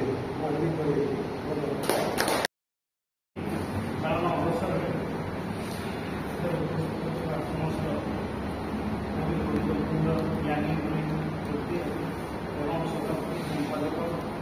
ସମସ୍ତଙ୍କୁ ବାମନଟାରେ ଦୁଇଟି ଉପାଧି ଦେଖିବାକୁ ମିଳେ। ସୁଫଳଦେବ ଉପାଧି, ସୁଫଳଦେବ ଟାଇଟିଲ ଏବଂ ତ୍ରିଭୁବନ ଦେବ ଟାଇଟିଲ। ସୁଫଳଦେବ ଯେଉଁ ରାଜା ଥିଲେ ସୁଫଳଦେବ ତାଙ୍କ ପୁତ୍ର ଅମୁକ ତ୍ରିଭୁବନ ଦେବ। ସୁଫଳଦେବ ଏବଂ ତ୍ରିଭୁବନ ଦେବ এই দুইটি টাইটেল মানে জড়িত ছিল। কাহিঁকি ଥିଲା ମୁଁ ଜାଣିନି, ତେଣୁ ଅନେକ ରାଜା ବାମନରେ ରାଜତ୍ୱ କରିଯାଇଛନ୍ତି, ସମୃଦ୍ଧ କରିଯାଇଛନ୍ତି। କିନ୍ତୁ ସୁଫଳଦେବ ଶବ୍ଦଟି ଉଠିଲା ମାତ୍ରେ ଜଣେ ରାଜାଙ୍କୁ ଆମେ ମନେ ପକାଉଥାଉ, ସେଇ ହେଉଛନ୍ତି ଆମର ପ୍ରାତଃ ସ୍ମରଣୀୟ ରାଜା ସାର ବାସୁଦେବ ସୁଫଳଦେବ KCIE, ଯାହାଙ୍କର କଥା ସେ ରାଧାନାଥ ରାୟ କହିଥିଲେ। ଯେଉଁ ଓଡ଼ିଆ ଭାଷା ସଂକଟ ଆନ୍ଦୋଳନ ମଧ୍ୟ ତାଙ୍କ ସମୟରେ ମାନେ ହୋଇଥିଲା, ଓଡ଼ିଆ ଏକା ସ୍ୱତନ୍ତ୍ର ଭାଷା ନଏ କହି ଯେତେବେଳେ ଓଡ଼ିଶାର ଓଡ଼ିଆ ଭାଷାକୁ ଲୋପ କରିଦେବାର ଦାବି କରି ବଙ୍ଗାଳୀମାନେ ଲାଗୁ କରୁଥିଲେ, ସେତିକିବେଳେ ଯେଉଁ ପ୍ରମୁଖ କବି କବୟିତ୍ରୀ ବା ଓଡ଼ିଶା ବରପୁତ୍ରମାନେ ଆଗେଇ ଆସୁଥିଲେ ଏବଂ ଓଡ଼ିଆ ଭାଷାକୁ ଶତ୍ରୁ କବଳରୁ ରକ୍ଷା କରିବା ପାଇଁ ଆପ୍ରାଣ ଉଦ୍ୟମ କରିଥିଲେ, ସେମାନଙ୍କ ମଧ୍ୟରେ ରାଜା ସାର ବାସୁଦେବ କରିଥିଲେ। ଅନ୍ୟତମ ବିଶିଷ୍ଟ, ଯାହାଙ୍କର ପ୍ରଚେଷ୍ଟାରେ ଓଡ଼ିଆ ଭାଷା ମଧ୍ୟ ବଞ୍ଚିଛି, ଯାହାଙ୍କର କଥା କହିଛନ୍ତି କବିବର ରାଧାନାଥ ରାୟ, ଯେ ପାହିଲାଣି ଘର ତାମସୀ ଜାମିନୀ ଉଠିବ ଉତ୍କଳ ଭାଷା କମାଣିନୀ, ସେଙ୍କର ଜାମିନୀ ଅବସାନ ଶୁଣିଛି କାବ୍ୟ ତାର ରୂପେ ବୀରଭଙ୍ଗ ବଂଶୀ, ଦିଲ ଉତ୍କଳେ ଆମନ୍ଦା ରାଜନ ବାସୁଦେବ ବିଶ୍ୱ କଲ୍ୟାଣ। କାବ୍ୟ ତାର ରୂପେ ସେ ପ୍ରତିଭା ଦେଲେଣି ବୋଲି କବିବର ରାଧାନାଥ ରାୟ କହିଲେ। ଆଉ କିଛି ମାନେ ଅନ୍ଧାର ଆଉ ନାହିଁ, এই অজ্ঞানপূর্বক ଅନ୍ଧାର বা ଭାଷାକୁ ବିଲୋପ କରିଦେବାର ପ୍ରଚେଷ୍ଟା ଆମ ଦେଶରେ ଦୃଷ୍ଟି ରହିବ ନାହିଁ। ଅପେକ୍ଷା କର, ବାମଣ୍ଡାରେ ଉଦୟ ହେଲେଣି ସେଇ କାବ୍ୟକାର ରୂପେ ବୀରଭଙ୍ଗ ବଂଶୀ ରାଜା ବାସୁଦେବ ସୁଫଳଦେବ। ତେଣୁ ସେ ମଧ୍ୟ ମାନେ ଭାଷାକୁ ରକ୍ଷା କରିବା ପାଇଁ ଚେଷ୍ଟା କରିଥିଲେ। ଏବଂ ସାରମାନଙ୍କ ସୁନ୍ଦର କଥା କହିଗଲେ, ସେ ରାଜାମାନଙ୍କ ମଧ୍ୟରେ ରାଜା ଥିଲେ ମହାରାଜା, ଚଷାମାନଙ୍କର ମଧ୍ୟରେ ଚଷା, ମହାଚଷା। ସାର୍ କହୁଥିଲେ 136 ପ୍ରକାର ଧାନ କଳମରେ ଚାଷ କରିବା, ପରୀକ୍ଷା ନିରୀକ୍ଷା କରି ଚାଷୀମାନଙ୍କୁ ତାଲିମ ଦେବା, ଏଟା କମ ବଡ଼ କଥା ନୁହେଁ। ଆମେ 136 ପ୍ରକାର ଧାନର ନାଁ ଜାଣିଥିବା କି ନାହିଁ କେବେ ଜଳସେଚନର ଉପଯୁକ୍ତ ବ୍ୟବସ୍ଥା, ଗୁରୁଜ ନିର୍ମାଣ, ପାଣିପଟ ନିର୍ମାଣ, ଚାଷ। ଆମେ ଯେତେ ମାନେ ଅର୍ଥ ରୋଜଗାର କଲେ ମଧ୍ୟ ଆମେ ଅର୍ଥକୁ ଖାଉନା, ଆମେ ଖାଉ ଭାତ। ତେଣୁ କୃଷିର ଉନ୍ନତି ପାଇଁ ସେ କେମିତି ପ୍ରଚେଷ୍ଟା କରିଥିଲେ ଦେଖନ୍ତୁ। ସାର୍ କେତେ ସୁନ୍ଦର ଭାବରେ କହିଲେ ଯେ ଲିଚୁ ଓଡ଼ିଶାର ଲିଚୁ ତ ବାମଣ୍ଡାର ଲିଚୁ ବିଦେଶରେ ଖ୍ୟାତ, ଅନ୍ୟ ରାଜ୍ୟରେ ଖ୍ୟାତ। କମଳା ଚାରା, ସେ ଯେଉଁ କମଳା ଲଗେଇଥିଲେ, ଆମ୍ବ ଗଛ ଲଗେଇଥିଲେ ବଳମରେ, କୁଶଳାରେ, ବାମଣ୍ଡାରେ, ଅନ୍ୟାନ୍ୟ ସ୍ଥାନରେ ଦେଶ ବିଦେଶରେ ହେଇଛି। ଯେତେବେଳେ ତତ୍କାଳୀନ ଗିରିରାଜ କୁମାରୀଙ୍କର ଦେହାନ୍ତ ହେଲା, ରାଷ୍ଟ୍ରମନ୍ତ୍ରୀ ପରିଷଦ ଦେଖିଲେ ରାଜାକୁ ମ୍ରିୟମାଣ କରୁଛନ୍ତି। ମ୍ରିୟମାଣ ଯଦି ହେଇଯିବେ, ଶାସନ କ୍ଷେତ୍ରରେ ହୁଏତ ଠିକ ନ୍ୟାୟ ପ୍ରଦାନ କରିବେ ନାହିଁ ବା ଶାସନ କାର୍ଯ୍ୟ ପରିଚାଳନା କରିବେ ନାହିଁ। ଏହା ଯେମିତି ରାଷ୍ଟ୍ରମନ୍ତ୍ରୀମାନେ କରୁଥିଲେ, ଆପଣଙ୍କୁ ବିଦେଶ ଭ୍ରମଣରେ ଯାଆନ୍ତି। ତେଣୁ ସେ ଯେତେବେଳେ ମାନେ ମହାରାଜକୁ ଯାଇଥିଲେ, ସେ ଚିତ୍ରକଳା କାର୍ଯ୍ୟଟି ମାନେ ରଚନା କରିଥିଲେ ଏବଂ ନିଜ ଝିଅର ନାମ ମଧ୍ୟ ଚିତ୍ରକଳା ରଖିଥିଲେ। ଚିତ୍ରକଳା ମହାନଦୀର ଅନ୍ୟ ନାମ ବା ପ୍ରାଚୀନ ନାମ ଚିତ୍ରକଳା। ତାର ପ୍ରାକୃତିକ ଦୃଶ୍ୟରାଜକୁ ମାନେ ସେ ବର୍ଣ୍ଣନା କରିଥିଲେ ଅତି ସୁନ୍ଦର ଭାବରେ। ସେ ତ ଥିଲେ ମାନେ ବଡ଼ ସାହିତ୍ୟିକ, ସେ ମାନେ କବିବର ରାଧାନାଥ ରାୟଙ୍କର ସମସାମୟିକ। ତେଣୁ କବିବର ରାଧାନାଥ ରାୟଙ୍କ ପ୍ରକୃତିରାଜି ଯେମିତି ସୁନ୍ଦର ଭାବରେ ଚିତ୍ରିତ ହୋଇଥିଲା, ଏ ମଧ୍ୟ ଲେଖୁଛନ୍ତି। ଉଦାହରଣ ଚିତ୍ରକଳା ନିଜ ଶପଥୀ ମାନଙ୍କୁ ଧରି ଶପଥୀ ଜଳଧି ଫାସକୁ ଯାଉଛି କରି କରି ମହତଜନର ଏହି ପରିସିନା ମହତ ପଟେ ଲେଖାର ଚିତ୍ର ହୋଇଛି କ୍ଷମତା ପାଇଁ ହିସାବ ଲେଖାର ଧାର। ସେ से कहले उदाहरण हृदय चित्रकला ମାନେ ଚିତ୍ରକଳା ଇ ଉପନଦୀ ତେଲ ଉପନଦୀ ଏବଂ ମହାନଦୀର ସମ୍ମିଶ୍ରଣରେ ଯେତେବେଳେ ସେମାନେ ମିଶିକରି ସମୁଦ୍ରରେ ନେଇ ପଡ଼ିଛନ୍ତି ସେତେବେଳେ ସେଇ କଥା ବର୍ଣ୍ଣନା କରନ୍ତି। ଚିତ୍ରକଳାକୁ ସୁନ୍ଦର ଭାବରେ ଚିତ୍ରାୟିତ କରିଛନ୍ତି ଏବଂ ସେ ଯାଇଛନ୍ତି ଈଶ୍ୱରଚନ୍ଦ୍ର ବିଦ୍ୟାସାଗରଙ୍କୁ ଦେଖିଛନ୍ତି। କଟକରେ ଗୌରୀଶଙ୍କର ରାୟଙ୍କୁ ସାକ୍ଷାତ କରିଛନ୍ତି ଏବଂ ସେ ଚେଷ୍ଟା କରିଛନ୍ତି ମାନେ ବିଭିନ୍ନ ଅନୁଷ୍ଠାନର କଲିକତାର ସାହିତ୍ୟ କେମିତି ସମୃଦ୍ଧିଶାଳୀ ହେଉଛି ସେ ଈଶ୍ୱରଚନ୍ଦ୍ର ବିଦ୍ୟାସାଗରଙ୍କ ସହିତ ପରାମର୍ଶ ନେଇଛନ୍ତି। ସେଠି ଅନେକ ମାନେ ଗୋଟିଏ ବର୍ଷରେ ଅନେକ ପୁସ୍ତକ ପ୍ରକାଶ କଲେ ଛପ କିନ୍ତୁ ଆମ ବାମଣ୍ଡାରେ ବା ଆମ ଓଡ଼ିଶାରେ ସେତେବେଳେ ଛାପା କଳର ଅଭାବ ଥିଲା। ଗୌରୀଶଙ୍କର ରାୟଙ୍କ ସହିତ ସେ କଥା ମଧ୍ୟ ହେଇଛନ୍ତି, ଈଶ୍ୱରଚନ୍ଦ୍ର ବିଦ୍ୟାସାଗରଙ୍କ ମଧ୍ୟ ମାନେ କଥା ହେଇଛନ୍ତି। କଟକରେ ସ୍ଥାପିଛନ୍ତି ସୁଖଳ ପ୍ରେସ ସ୍ଥାପନା କରି କେମିତି ନିଜର ବାମଣ୍ଡାରେ ଓଡ଼ିଆ ସାହିତ୍ୟର ଉନ୍ନତି ସେ ଚେଷ୍ଟା କରିଛନ୍ତି। କଲିକତା ଯାତ୍ରା କରିଛନ୍ତି, କଲିକତାରେ ଯାହା ଯାହା ବି ଦେଖିଛନ୍ତି ସେ ଅନୁସରଣ ଏବଂ ଅନୁକରଣ କରିଛନ୍ତି ନିଜ ଉପାୟରେ। ମାନ ମନ୍ଦିର ଦେଖିଛନ୍ତି, ମାନ ମନ୍ଦିର ପ୍ରତିଷ୍ଠା କରିଛନ୍ତି। ହାଓଡ଼ା ବ୍ରିଜ ଦେଖିଛନ୍ତି, ଖେଳରେ ଫଳାଫଳ କରିଛନ୍ତି। ଯେଉଁ ସ୍ଥିତିରେ ଯାହା ଦେଖିଛନ୍ତି ତାକୁ ନିଜ ରାଜ୍ୟରେ ସେ ମାନେ କରିଛନ୍ତି। ବିଭିନ୍ନ ବିଜ୍ଞାନ ଉପକରଣ ଆଣିଛନ୍ତି। ସଚିଦାନନ୍ଦ ଦେବ ବା ଜଳନ୍ଧର ଦେବ କେମିତି ଶିକ୍ଷା ଗ୍ରହଣ କରିବେ ବା ଅନ୍ୟମାନେ ଯେମିତି ଶିକ୍ଷା ଗ୍ରହଣ କରିବେ, ରାଜପୁତ୍ର ମାନେ ଭଲ ଭଲ ବିଜ୍ଞାନ ଶିକ୍ଷକ ବିଜୟ ଚନ୍ଦ୍ର ମଜୁମଦାର ରେଭେନ୍ସା କଲେଜର ବିଜ୍ଞାନ ଅଧ୍ୟାପକ ସେ ଆଣି ପାଠ ପଢ଼ିଛନ୍ତି। ଶିକ୍ଷାର ଉନ୍ନତି କରିଛନ୍ତି ବାମଣ୍ଡାରେ।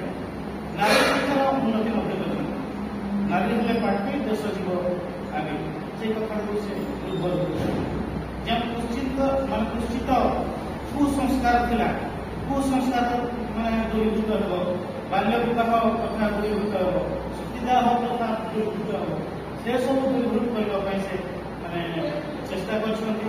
ଅନେକ ଜ୍ଞାନୀ ଗୁଣୀ ଲେଖକ କବିତା ମାନଙ୍କୁ ଆଣି ଏଥିରେ ସାହିତ୍ୟର ଚର୍ଚ୍ଚାରେ ସେ ଲାଗିଛନ୍ତି। ରାଧାନାଥ ରାୟ ହୁଅନ୍ତୁ, କବିବର ଉପାଧି ଲାଭ କରିଥିଲେ ରାଧାନାଥ। ସରସ୍ୱତୀ ଉପାଧି ପାଇଥିଲେ ବ୍ୟାସକବି ବିରମଣ ସେନାପତି ଏଇ ବାମଣ୍ଡା ମାନେ। ଗଙ୍ଗାଧର ମେହେର ହୁଅନ୍ତୁ, ଅନେକ ପ୍ରାଚୀନ କବି, କେତେ କେତେ କବି ଆସି ଏଇଥିରେ ମାନେ ସାହିତ୍ୟ ଚର୍ଚ୍ଚା କରିଥିଲେ। ବୁଦ୍ଧ ହଂସ କେଳିସର ବୋଲି ଏଇ ଦେବଦୁର୍ଗ ଦେବଗଡ଼ ମାଟିକୁ କୁହାଯାଉଛି। ବୁଦ୍ଧମାନଙ୍କର କେଳିର ପୁଷ୍କରଣୀ ପୀଠସ୍ଥଳ। ଏବଂ ସାର୍ ବି କହୁଥିଲେ ଯେ ଆଲୋଚନା ଯେଉଁ ପର୍ଯ୍ୟାଲୋଚନା ହେଉଥିଲା ଇନ୍ଦ୍ରଧନୁ ଆଉ ବିଜୁଳି ମଧ୍ୟ, ଇଏ ହେଲା ସମାଲୋଚନା ସାହିତ୍ୟର ଉତ୍ପତ୍ତି ସ୍ଥଳ ବୋଲି ଆମେ କହିପାରିବା। ବାମଣ୍ଡା ମାଟି ହେଉଛି ସମାଲୋଚନା ସାହିତ୍ୟର ଉତ୍ପତ୍ତି ସ୍ଥଳ। ଦେଖନ୍ତୁ ସେଆଡ଼େ ଗୋଟେ ସାହିତ୍ୟର ଅନ୍ୟତମ ବଳିଷ୍ଠ ବିଭାଗ ଏଇଠି ସୃଷ୍ଟି ହେଇଥିଲା। ତାଙ୍କୁ ସମ୍ମାନିତ କରୁଥିଲେ, କବିମାନଙ୍କୁ ସମ୍ମାନିତ କରୁଥିଲେ ରାଜାସାହେବ ବାସୁଦେବ ଶୁକ୍ଳ। ଅଳଙ୍କାର ବୋଧୋଦୟ ରଚନା କରିବା କଣ ଦେଖନ୍ତୁ, ସଂସ୍କୃତର ବ୍ୟାକରଣ ସବୁ, ଚିତ୍ରକଳା, ବୀରବାମା, କିସ୍କିନ୍ଧା ନଗର ମାନେ ଦର୍ଶନ କରି ଯାଇଥିଲେ ଯେତେବେଳେ ସେସବୁ ଦେଖି ସେ ଲେଖିଛନ୍ତି କିସ୍କିନ୍ଧା। ବୀରବାମା, ଝାନ୍ସୀ ରାଣୀ ଲକ୍ଷ୍ମୀବାଇଙ୍କର ବୀରତ୍ୱର କଥା ଓ ଗାଥା ସେଥିରେ ପରିଷଦର ସଂସ୍କୃତ ଅନୁବାଦ ଅନେକ କିଛି ସେ ରଚନା କରିଛନ୍ତି ଏବଂ ସାହିତ୍ୟିକମାନଙ୍କୁ ସେ ପ୍ରେରଣା ଦେଇଛନ୍ତି ବାରମ୍ବାର। ସେଥିପାଇଁ ଅନ୍ୟ କବିମାନେ ମଧ୍ୟ ଉଚ୍ଛ୍ୱସିତ ପ୍ରଶଂସା କରିଛନ୍ତି ତାର କାବ୍ୟପୂର୍ଣ୍ଣ ମାଧ୍ୟମରେ ବାସୁଦେବ ଶୁକ୍ଳଙ୍କ ବିଷୟ। କବିତ୍ୱ ସାହିତ୍ୟ ଚର୍ଚ୍ଚା ଶିଳ୍ପାଦି ସହିତ ଉତ୍କଳର ଉଜ୍ଜୟିନୀ ବାମଣ୍ଡା ବିଦିତ हे राजन मातृभाषा उन्नतिधारण उत्साहित हे राजन ଆପଣ କବିତ୍ୱ ବି କରୁଛନ୍ତି, ସାହିତ୍ୟ ଚର୍ଚ୍ଚା କରୁଛନ୍ତି, ଏଇଟା ରାଜ୍ୟର ଶାସନଭାର ସମ୍ଭାଳୁଛନ୍ତି, ଉପଯୁକ୍ତ ନ୍ୟାୟ ପ୍ରଦାନ କରୁଛନ୍ତି ଏବଂ ନିଶା ନିବାରଣ ପାଇଁ ମଧ୍ୟ କେତେ ଆଇନ କରିଛନ୍ତି, ଜେଲରେ ଥିବା କଏଦୀମାନଙ୍କୁ କେମିତି ତାଙ୍କର ଭୁଲ ବୁଝିପାରିବେ ଏବଂ କେମିତି କର୍ମଠୀ କର୍ମକୁଶଳୀ ହେବେ ସେଥିପାଇଁ ବ୍ୟବସ୍ଥା କରିଛନ୍ତି। ଏତେ ଏତେ କାର୍ଯ୍ୟ କରିଛନ୍ତି। ଆପଣ ଜଣେ ମହାନ ବୋଲି କବିମାନେ ତାଙ୍କୁ ବର୍ଣ୍ଣନା କରିଛନ୍ତି ଏବଂ ଆମେ ମଧ୍ୟ ସମସ୍ତେ ଜାଣୁଛୁ ଏହିଭଳି ମହାନ ବ୍ୟକ୍ତିତ୍ୱ ଗଙ୍ଗାଧର ମଧ୍ୟ କହିଲେ ଯାବତ ଉତ୍କଳଥିବ ବାଣୀ ନିକେତନ ତାବତ ଉଡ଼ିବନ୍ଧୁଙ୍କ ପିଲପିଠନ ବାଣୀ ନିକେତନ ଓଡ଼ିଆ ଭାଷା ଦୀନ ପର୍ଯ୍ୟନ୍ତ ମଧୁକ ବାସୁଦେବ ସୁଖାନ୍ତଙ୍କ ନାମ ଅମରାକ୍ଷର ଲିପିବଦ୍ଧ ହୋଇଥିବ ଏବଂ ସବୁଦିନ ସେ ଅମରକୁ ଲାଭ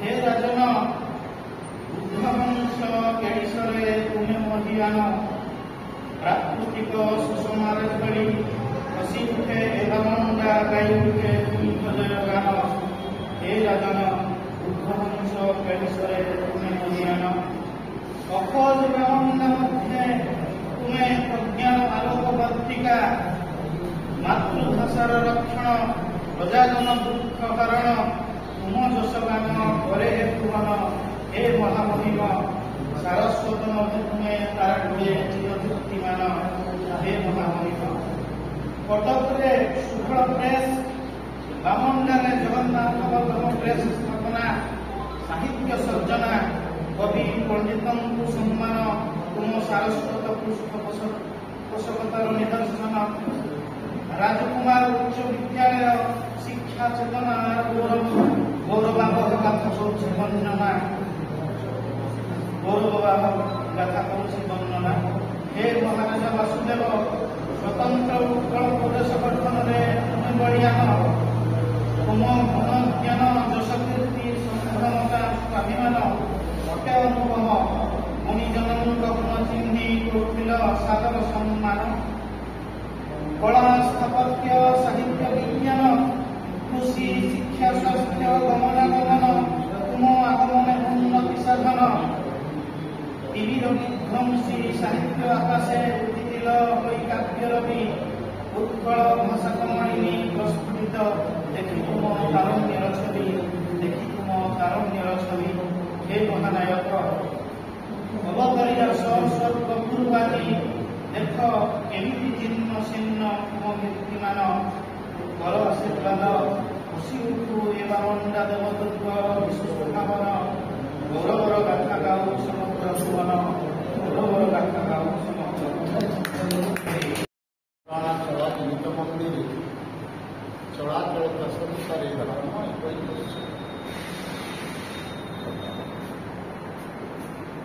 ଆଜିର ଏହି ପବିତ୍ର ଉତ୍ସବରେ ଉପସ୍ଥିତ ଏବଂ ସାହିତ୍ୟାନୁରାଗୀ ବନ୍ଧୁଗଣ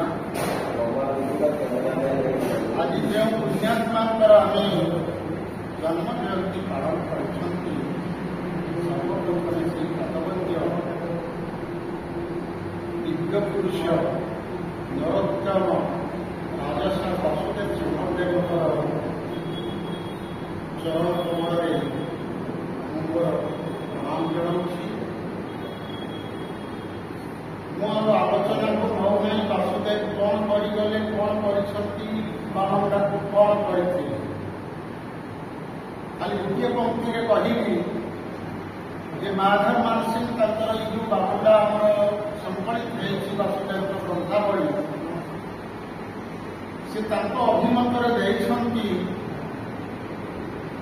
ଯେ ବାସୁଦେବ ଜଣେ ଅଭିଶପ୍ତ ରାଜା। ଯେଉଁ ସମୟରେ ସେ ଜନ୍ମ ଗ୍ରହଣ କଲେ ତା ପୂର୍ବରୁ ଯଦି ଜନ୍ମ ହେଇଥାନ୍ତେ ତାକୁ ଆମେ ଆଗେ ଖାରବେଳ କରି ମନେ କରିଥାନ୍ତେ। ଆଉ ଓଡ଼ିଶାର ଯଦି ବଗଲବନ୍ଦୀରେ ସେ ଜନ୍ମ ହେଇଥାନ୍ତେ, ଏମିତି ଏକ ଜାଗାରେ ସେ ଜନ୍ମ ନେଲେ ଗୋଟେ ତାର ବିଭକ୍ତ ଜଙ୍ଗଲ କୌଣସି ପ୍ରତିକୂଳ ଗୋଟେ ଛୋଟ ତାର ରାଜ୍ୟ, ତାଙ୍କୁ ଆମେ ବର୍ତ୍ତମାନ ସୁଦ୍ଧା ଚିହ୍ନି ପାରିଲେ ନାହିଁ। କିନ୍ତୁ ମୁଁ ତ କହିବି, ଏଇଟା ମାଧବ ମାନସିଂ ଲେଖିଛନ୍ତି, ସେ ହେଉଛନ୍ତି ରଷିଆର ପିଟର, ଜର୍ମାନୀର ନାଇଟ୍ କମାଣ୍ଡର ଏମ୍ପେରର ଯେଉଁ କେସ୍, ଏଇ ନାଇଟ୍ ଉପାଧିଟା ପ୍ରଥମେ ଜର୍ମାନ ଦେଇଥିଲା, ତାଙ୍କର ଯେଉଁମାନେ ଶକ୍ତି ବ୍ୟକ୍ତି ଯେଉଁ ବ୍ୟକ୍ତି ସବୁଠାରୁ ଶକ୍ତିଶାଳୀ ପାୱାରଫୁଲ୍ ତାକୁ ହିଁ ନାଇଟ୍ ଉପାଧିଟା ଦିଆହେବ। ତ ଇଣ୍ଡିଆର ଯେତେ ରାଜା ଥିଲେ ତାଙ୍କ ଭିତରେ ଇଏ ଥିଲେ ଶକ୍ତିଶାଳୀ, ତେଣୁ ତାଙ୍କୁ ନାଇଟ୍ ଉପାଧି ଦିଆଯାଏ। ଆଉ ୟାଙ୍କର ଯେଉଁ ଦିବ୍ୟ ଗୁଣ ଥିଲା, ଯେଉଁ ଗୁଣବତ୍ତା ଥିଲା, ସେଥିପାଇଁ ସେ ସମସ୍ତଙ୍କର ପାଠ ଚାଟଶାଳୀ ପାଠ ପଢିଛନ୍ତି। ବାସୁଦେବ ପାଠ ପଢିଛନ୍ତି କହିଲେ ସେ କେବଳ ଚାଟଶାଳୀ ପାଠ ପଢିଛନ୍ତି, ଇଂରାଜୀ ପାଠ ଟୋଟାଲି ପଢି ନାହାନ୍ତି। କିନ୍ତୁ ତାଙ୍କ ସ୍ତ୍ରୀ ଗିରିରାଜ କୁମାରୀ ବିଦ୍ୱାନ, ସଂସ୍କୃତରେ ଯେମିତି ତାଙ୍କର ପ୍ରଗାଢ଼ ଜ୍ଞାନ ଥିଲା, ଓଡ଼ିଆ ଭାଷାରେ ତାଙ୍କର ପ୍ରଗାଢ଼ ଜ୍ଞାନ ଥିଲା, ଯାହାଦ୍ୱାରା ସେ ପ୍ରଭାବିତ ହେଇଛନ୍ତି এই ସଂସ୍କୃତ ଜାଣିବା ପାଇଁ ଏବଂ ଓଡ଼ିଆ ଭାଷାକୁ ଭଲ ଭାବରେ ଚାଲିଛି। ଆଉ ତାଙ୍କର ଯେଉଁ ଦେଶ ପର୍ଯ୍ୟଟନ, ଯେଉଁ ଭାରତ ଭ୍ରମଣ, ତାକୁ ପ୍ରତ୍ୟକ୍ଷ ଜ୍ଞାନ ଆଣିଦେଇଥିଲା।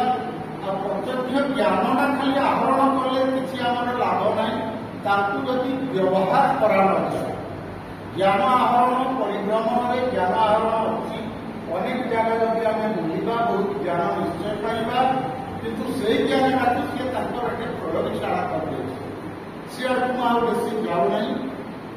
ବାସ୍ତବ କ୍ଷେତ୍ରରେ ଓଡ଼ିଆ ଭାଷାକୁ ସେ ଯାହା ଲେଖିଛନ୍ତି ଖୁବ୍ କମ୍ ଲେଖିଛନ୍ତି, କିନ୍ତୁ ସବୁଗୁଡ଼ାକ ମାର୍ମିକ ଅଛି। ଆମେ ତାଙ୍କର ଦାୟାଦ କହୁଛନ୍ତି, ତାଙ୍କର ପଦାଙ୍କ ଅନୁସରଣ କରିବା କଥା। ଆମ ପତ୍ରିକାରେ ବି ଅନେକ ଥର ଲେଖିଛୁ ଯେ ସେଇ ପୂର୍ବସୂରୀଙ୍କ ପଦାଙ୍କ ଅନୁସରଣ କରି ଆମେ ପୂଜ୍ୟ ପୂଜାର ପ୍ରତିଭା ପୂଜା କରୁଛୁ, ସମ୍ମାନ କରୁଛୁ, ଏସବୁ କଥା ଲେଖି ଦେଉଛୁ ଆମର ସମ୍ପାଦକୀୟ। ବାସ୍ତବ କ୍ଷେତ୍ରରେ ତାଙ୍କର ପୂଜା ଏପର୍ଯ୍ୟନ୍ତ ଆମେ କରିପାରି ନାହାନ୍ତି। ବାସୁଦେବଙ୍କର ପୂଜା, ଆଜି ଆମେ ବାସୁଦେବ ଜୟନ୍ତୀ କରିଛନ୍ତି, ତାଙ୍କୁ ଆମେ ନିଜ ଦରବାରରେ ପ୍ରତିଷ୍ଠିତ କରିବାକୁ ହେଲେ ଓଡ଼ିଶାର କିଛି ଲୋକ ଚିହ୍ନିଛନ୍ତି, ଯାହାଫଳରେ ତାଙ୍କ ପ୍ରତିମୂର୍ତ୍ତିରେ ବହୁ ବର୍ଷ ପରେ ହେଲେ ସୁଦ୍ଧା ଆମେ ଭୁବନେଶ୍ୱର ଆମର ରାଜଧାନୀରେ ଦେଖିବାକୁ ପାଉଛନ୍ତି। ସେ ଜଣେ ସୁସାହିତ୍ୟିକ ଏବଂ ଜଣେ ପ୍ରଜାନବର୍ଣ୍ଣନ ରାଜା। କିନ୍ତୁ ତାଙ୍କର ଯେଉଁ ଲେଖା ଗୁଡ଼ାକ ଅଛି ତାର ବର୍ତ୍ତମାନ ସୁଦ୍ଧା ଆମେ ସମୀକ୍ଷା କରିନାହୁଁ। ଗ୍ରନ୍ଥାବଳୀରେ ଗ୍ରନ୍ଥିତ ହେଇକି ରହିଛି, କିନ୍ତୁ ତାର ସମୀକ୍ଷା ଆବଶ୍ୟକ ଅଛି। ସମୀକ୍ଷା ଏଇଥିପାଇଁ ଆବଶ୍ୟକ ଅଛି ଯେ ସିଏ ଯାହା ଲେଖିଛନ୍ତି ତାହା କେତେ ଜଣ ଜାଣିଛନ୍ତି। ଯଦି ସମୀକ୍ଷା ପୁସ୍ତକ ତାଙ୍କର ବାହାର କରାଯାଏ, ତାହେଲେ କ'ଣ ହେବ, ତାଙ୍କ ଲେଖାର ମୂଲ୍ୟବୋଧ ହେଇପାରିବ, ମୂଲ୍ୟାଙ୍କନ କରାଯାଇପାରିବ। ଏବଂ ସେଇ ସମସାମୟିକ ଯୁଗରେ ଯେତେବେଳେ ଅନ୍ଧକାରାଚ୍ଛନ୍ନ ଥିଲା, ଓଡ଼ିଆ ଭାଷା ବିପନ୍ନ ଥିଲା, ସେତେବେଳେ ସେ ଓଡ଼ିଆ ଭାଷାକୁ ବଞ୍ଚେଇବା ପାଇଁ କେବଳ ସେ ଲେଖା ଲେଖି ନାହାନ୍ତି। ସେ ସମୟରେ 1842-43 ବେଳେ ତାଙ୍କ ମିଶନାରୀ ବାଲା କଟକରେ ମିଶନ ଟେଷ୍ଟ ସ୍ଥାପନ କରିଥିଲେ। 42 ବେଳେ ତାଙ୍କ ଓଡ଼ିଆ ଲେଖା ବାହାରିବ। ତାପରେ ବାସୁଦେବ ଯେତେବେଳେ ତାଙ୍କର ଶାସନ ଭାବରେ 1999 ମସିହା ବେଳକୁ ସେ ତାହେଲେ କ'ଣ କଲେ, ସମସ୍ତଙ୍କୁ ଜିତେଇ ଶୁଣି ବାହାର କରିଥିଲେ। କିନ୍ତୁ ସୁଧର ପ୍ରେସଟି ସିଏ କଟକରେ ତାମାନେ ପ୍ରଥମରେ ସୁଧର ପ୍ରେସଟି କରିଲେ। ପରବର୍ତ୍ତୀ ସମୟରେ ଜଗନ୍ନାଥ ବଲ୍ଲଭ ପ୍ରେସଟି ଆମର ଦେବପୁର ପାଖରେ ଆଣିଲେ, ସୁଧର ପ୍ରେସକୁ ତାମାନେ ସେଠି ଇଏ କରିଦେଲେ। ସେଇ ସମୟରେ ସେ ଦେଖିଲେ ଯେ ପ୍ରେସ୍ ନ ହେଲେ, ବହି ଛପା ନ ହେଲେ ପ୍ରଚାର ପ୍ରସାର ହେବ ନାହିଁ। ଯେଉଁ ସାହିତ୍ୟିକ ମାନଙ୍କର ଆପଣମାନେ ନାଁ ଧରିଲେ, ଗଙ୍ଗାଧର କହନ୍ତୁ, ରାଧାନାଥ କହନ୍ତୁ, ତାଙ୍କର କାବ୍ୟ କବିତା ଗୁଡ଼ିକ ସମ୍ବଲପୁର ବିଦେଶୀରେ ପ୍ରକାଶିତ ହେବା ଦ୍ୱାରା ଲୋକଲୋଚନକୁ ଏମାନେ ଆସିଲେ, ଗଙ୍ଗାଧର ରାଧାନାଥ ଏମାନଙ୍କୁ ମାନେ ଲୋକଲୋଚନକୁ ଆଣିବାରେ ଯେଉଁ ପ୍ରୟାସଟି କରିଛନ୍ତି ସେ ହେଲା ସଂସ୍କାରକ ପତ୍ରିକା, ସେବକ ପତ୍ରିକା, ଆମର ଉତ୍କଳ ମଧୁକ କହନ୍ତୁ, ପ୍ରତିଟା ତାଙ୍କର ତାମାନେ ଥିଲା ପଇସା ସେ ଦାନ କରୁଥିଲେ। ସେ ପତ୍ରିକା ଗୁଡ଼ାକ ବାହାରିବା ପାଇଁ ପଇସା ସେ ଡୋନେଟ୍ କରୁଥିଲେ ତାଙ୍କର ରାଜକୋଷରୁ। ଏ ପତ୍ରିକା ଗୁଡ଼ିକ ସୁଯୋଗରେ ବାହାରିବ। ସଂସ୍କାରକ କହନ୍ତୁ, ସେବକ କହନ୍ତୁ ବା ଆମର ଉତ୍କଳ ମଧୁକ। ଉତ୍କଳ ମଧୁକରେ ସେତେବେଳେ କ'ଣ ହେଲା, ଗୋଟେ ଆଡଭାର୍ଟାଇଜମେଣ୍ଟ ପେଜ୍ ସ୍ଥାନରେ ରହୁଥିଲା ବାମନଦାର। ମୁଁ ତ ସମ୍ବଲପୁର ଇତିହାସରେ ଆମେ ଦେଖି ନାହିଁ, କିନ୍ତୁ ସେଇଠି ପ୍ରତିଷ୍ଠିତ କରାଇଛନ୍ତି এই ସାହିତ୍ୟିକ ମାନଙ୍କୁ। ତେଣୁ ମୁଁ ଅନୁରୋଧ ରଖିବି, ଆମେ ଯେହେତୁ ଗୋଟେ ସାହିତ୍ୟାନୁଷ୍ଠାନ କରିଛନ୍ତି, ଆମର କିଛି ତାହେଲେ ଦାୟିତ୍ୱବୋଧ ରହିଛି। ଆମେ ଦାୟିତ୍ୱ ଏମିତି ନେବା ଯେ ଆମର ପୂର୍ବଶ୍ରୀ ମାନଙ୍କର ଯାହା ସବୁ ସଂକଳନ ଅଛି ତାକୁ ଆମେ ଓଡ଼ିଶା ମାଟି ପରିଚିତ କରାଇବା। ବାସୁଦେବଙ୍କର ଚିତ୍ରକଳା କାର୍ଯ୍ୟ ସେ ତାହେଲେ ଲେଖିଛନ୍ତି ଯେଉଁମାନେ ଅଭିମତରେ ଚିଲିକା କାର୍ଯ୍ୟ କରୁ କୌଣସି ଗୁଣରେ ନିମ୍ନ ନୁହେଁ। ଚିଲିକା କାର୍ଯ୍ୟ ଆମେ ସମସ୍ତେ ଅନେକ କରିଛନ୍ତି। ଚିଲିକା କାର୍ଯ୍ୟକୁ ସେ ସ୍ଥାନିତ କରିଛନ୍ତି ଯୋଉଟାକି ତାହେଲେ ବୁଧ ଅଂଶକାଳୀଶ୍ୱର କଥା ଚିଲିକା କାର୍ଯ୍ୟରେ କରିଛନ୍ତି ବା ବୀରବଂଶୀ ଜନ୍ମ ହେଲେ ଚିଲିକା କାର୍ଯ୍ୟରେ ଅଛି। ତେଣୁ ଆମେ କେତେ ଜଣ ତାଙ୍କର ଚିତ୍ରକଳା କାର୍ଯ୍ୟକୁ ସମୀକ୍ଷା କରିଛନ୍ତି ବା ସେଠି କ'ଣ କ'ଣ ଲେଖିଦେଲେ ଯେ ସେ ଚିଲିକା କାର୍ଯ୍ୟ ସହିତ ତୁଳନୀୟ ଅଛି। ବୀରବାମନ ସିଏ ନିର୍ଜୀବ ହେଇଥିଲେ ସେତେବେଳେ ତାଙ୍କ ଦରବାରରେ ଗୋଟେ ପ୍ରତିମୂର୍ତ୍ତି ସ୍ଥାପନ କଲେ। ଯେତେବେଳେ ଦେଖିଦେଲେ ତାମାନେ ରତ୍ନୀବାଈଙ୍କ ଉପରେ ଦେଖିଲେ ଇଂରେଜମାନଙ୍କୁ ସେ ଭୃକ୍ଷେପ କରିନାହାନ୍ତି। ଇଂରେଜମାନେ ଯୋଉଠି ବସିକି ଠିଆ କରନ୍ତି ତାଙ୍କ ପାଖରେ ଲକ୍ଷ୍ମୀବାଈଙ୍କ ପ୍ରତିମୂର୍ତ୍ତିଟା ସେ ସ୍ଥାପିତ କରିକି ଏପରି ଆମ ବିଷୟ ଏବେ ଭାଙ୍ଗି ଭଙ୍ଗା ଗଲା ସେଟା। ଆଉ ଏଇ ଚାଷ କଥା ମୁଁ କହୁନାହିଁ। ଆମେ କେବଳ ତାମାନେ ଯଦି ଚେଷ୍ଟା କରିବା ସମସ୍ତଙ୍କର ଗୋଟେ ମୁଣ୍ଡିବା ମଣ୍ଡା ଇତିହାସ ଉପରେ ତାମାନେ ମୋ ଗବେଷଣା ଜାରି ରଖିକି ଯାହା କିଛି ପାଠ୍ୟପୁସ୍ତକ ମିଳିଲା ଆମେ ଯଦି ସମୀକ୍ଷା କରି ବସିବା ଆମେ ସମୟ ଦେବା ନିଶ୍ଚିତ ଭାବରେ ତାଙ୍କର ସବୁ ଲେଖା ଗୁଡ଼ାକର ସମୀକ୍ଷା ଆମେ ପ୍ରକାଶିତ କରିପାରନ୍ତି ବା ନ ପାରନ୍ତି ତା ପାଣ୍ଡୁଲିପି କରିଦେଇପାରିବା। ସାର୍ ଯେମିତି ଗୋଟେ ପ୍ରୟାସ କରିଛନ୍ତି ବାମନାର ଲୋକ ସେଠି ରାଜା କଥା ଆସୁଛି। ଆମେ ବର୍ତ୍ତମାନ ସୁଦ୍ଧା କେତେଟା ଜିନିଷ ଯେମିତି ଆମେ ବାମନାର ଗୋଟେ ଡିକ୍ସନାରୀ ବାମନାର ଯୋଉ ଭାଷା ଗୁଡ଼ାକ ଅଛି ତାକୁ ଆମେ କରାଯାଉଛି।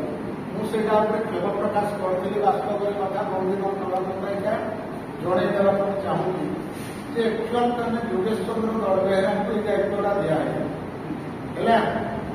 ସିଏ ବେଶୀ ଜାଣିଥିଲେ ତାମାନେ ଏଇ ଯୋଉ ବାମନାର ଧର ଆମେ କ୍ରିୟା ଶବ୍ଦରେ କହୁଛନ୍ତି ଏଇ ଆମର ତାହେଲେ କୁସୁମଟା ହଉଛି ଆମ ବାମନାର ଗୋଟେ ଅରିଜିନ। କୁସୁମ ଗଛ ଅନ୍ୟ କୋଉଠି ଦେଖାଯାଏନି ବାମନାର ସେ ଅରିଜିନ। ଆଉ ସେଇଠି ଅନେକ ଦରଭା ଗୋଟେ ଶବ୍ଦ ଯୋଉଟାକି ତାମାନେ ଅନ୍ୟ ଆଡେ ପ୍ରଚଳିତ ନାହିଁ। ଆମର ଯୋଉ ପୁରୁଣା ଜିନିଷଟା ଏଇ ସବୁ ଶବ୍ଦ ଗୁଡାକ କାହା ପାଖରେ ବେଶୀ ଥିଲା ନା ଯୋଗେଶ ସାର୍ଙ୍କ ଯୋଗେଶ ଦଳବେହେରାଙ୍କ। ଇଏ ସୁଯୋଗଟା ମାରିନେଲେ କେନା ତାମାନେ ତାକୁ ଇଏ କରନ୍ତି ପ୍ରୟାସଟେ କରିଛନ୍ତି ଯେହେତୁ ବହୁତ ବଡ କଥା। ଯେତେବେଳେ କହିଲେ ଯେ ନାଇଁ ସିଏ ଆସିଲା ମୋ ପାଖକୁ ତାମାନେ ଆଉ ମୁଁ ସବୁ ଲେଖାଲେଖି କରିକି ତାଙ୍କୁ ଦେଇଦେଲି। ଏଇଟା ମୁସ୍କିଲ ଦିନ ତା କଥା କିନ୍ତୁ ବଡ କାମଟେ କରିଦେଲେ ଆଉ ଆମ ବାମନାରେ କେହି ଆଉ ମଣିଷ ନଥିଲେ ଯେ ତମେ ଗୋଟେ ପରମପୁର ଲୋକକୁ ଦେଇଦେବ ତାହେଲେ ସେ ଲେକ୍ଚର ସେ କରନ୍ତୁ କିଛି କଥା ନାହିଁ। ଯୋଉଟାକି ଆମେ କରିପାରିଥାନ୍ତୁ ବା ଆମ ବାମନାର ଲୋକ କରିପାରିଥାନ୍ତେ ବାହାର ଲୋକ ସେ ବାହାର ନିଶ୍ଚିନ୍ତ କଥା। ଆମେ କିଛି ଜାଣିନାହିଁ ବାମନା ବିଷୟରେ ବା ଆମ ବାମନାର ଶବ୍ଦ ସମ୍ଭାର ଉପରେ ଆମର କିଛି ଚାଲୁ।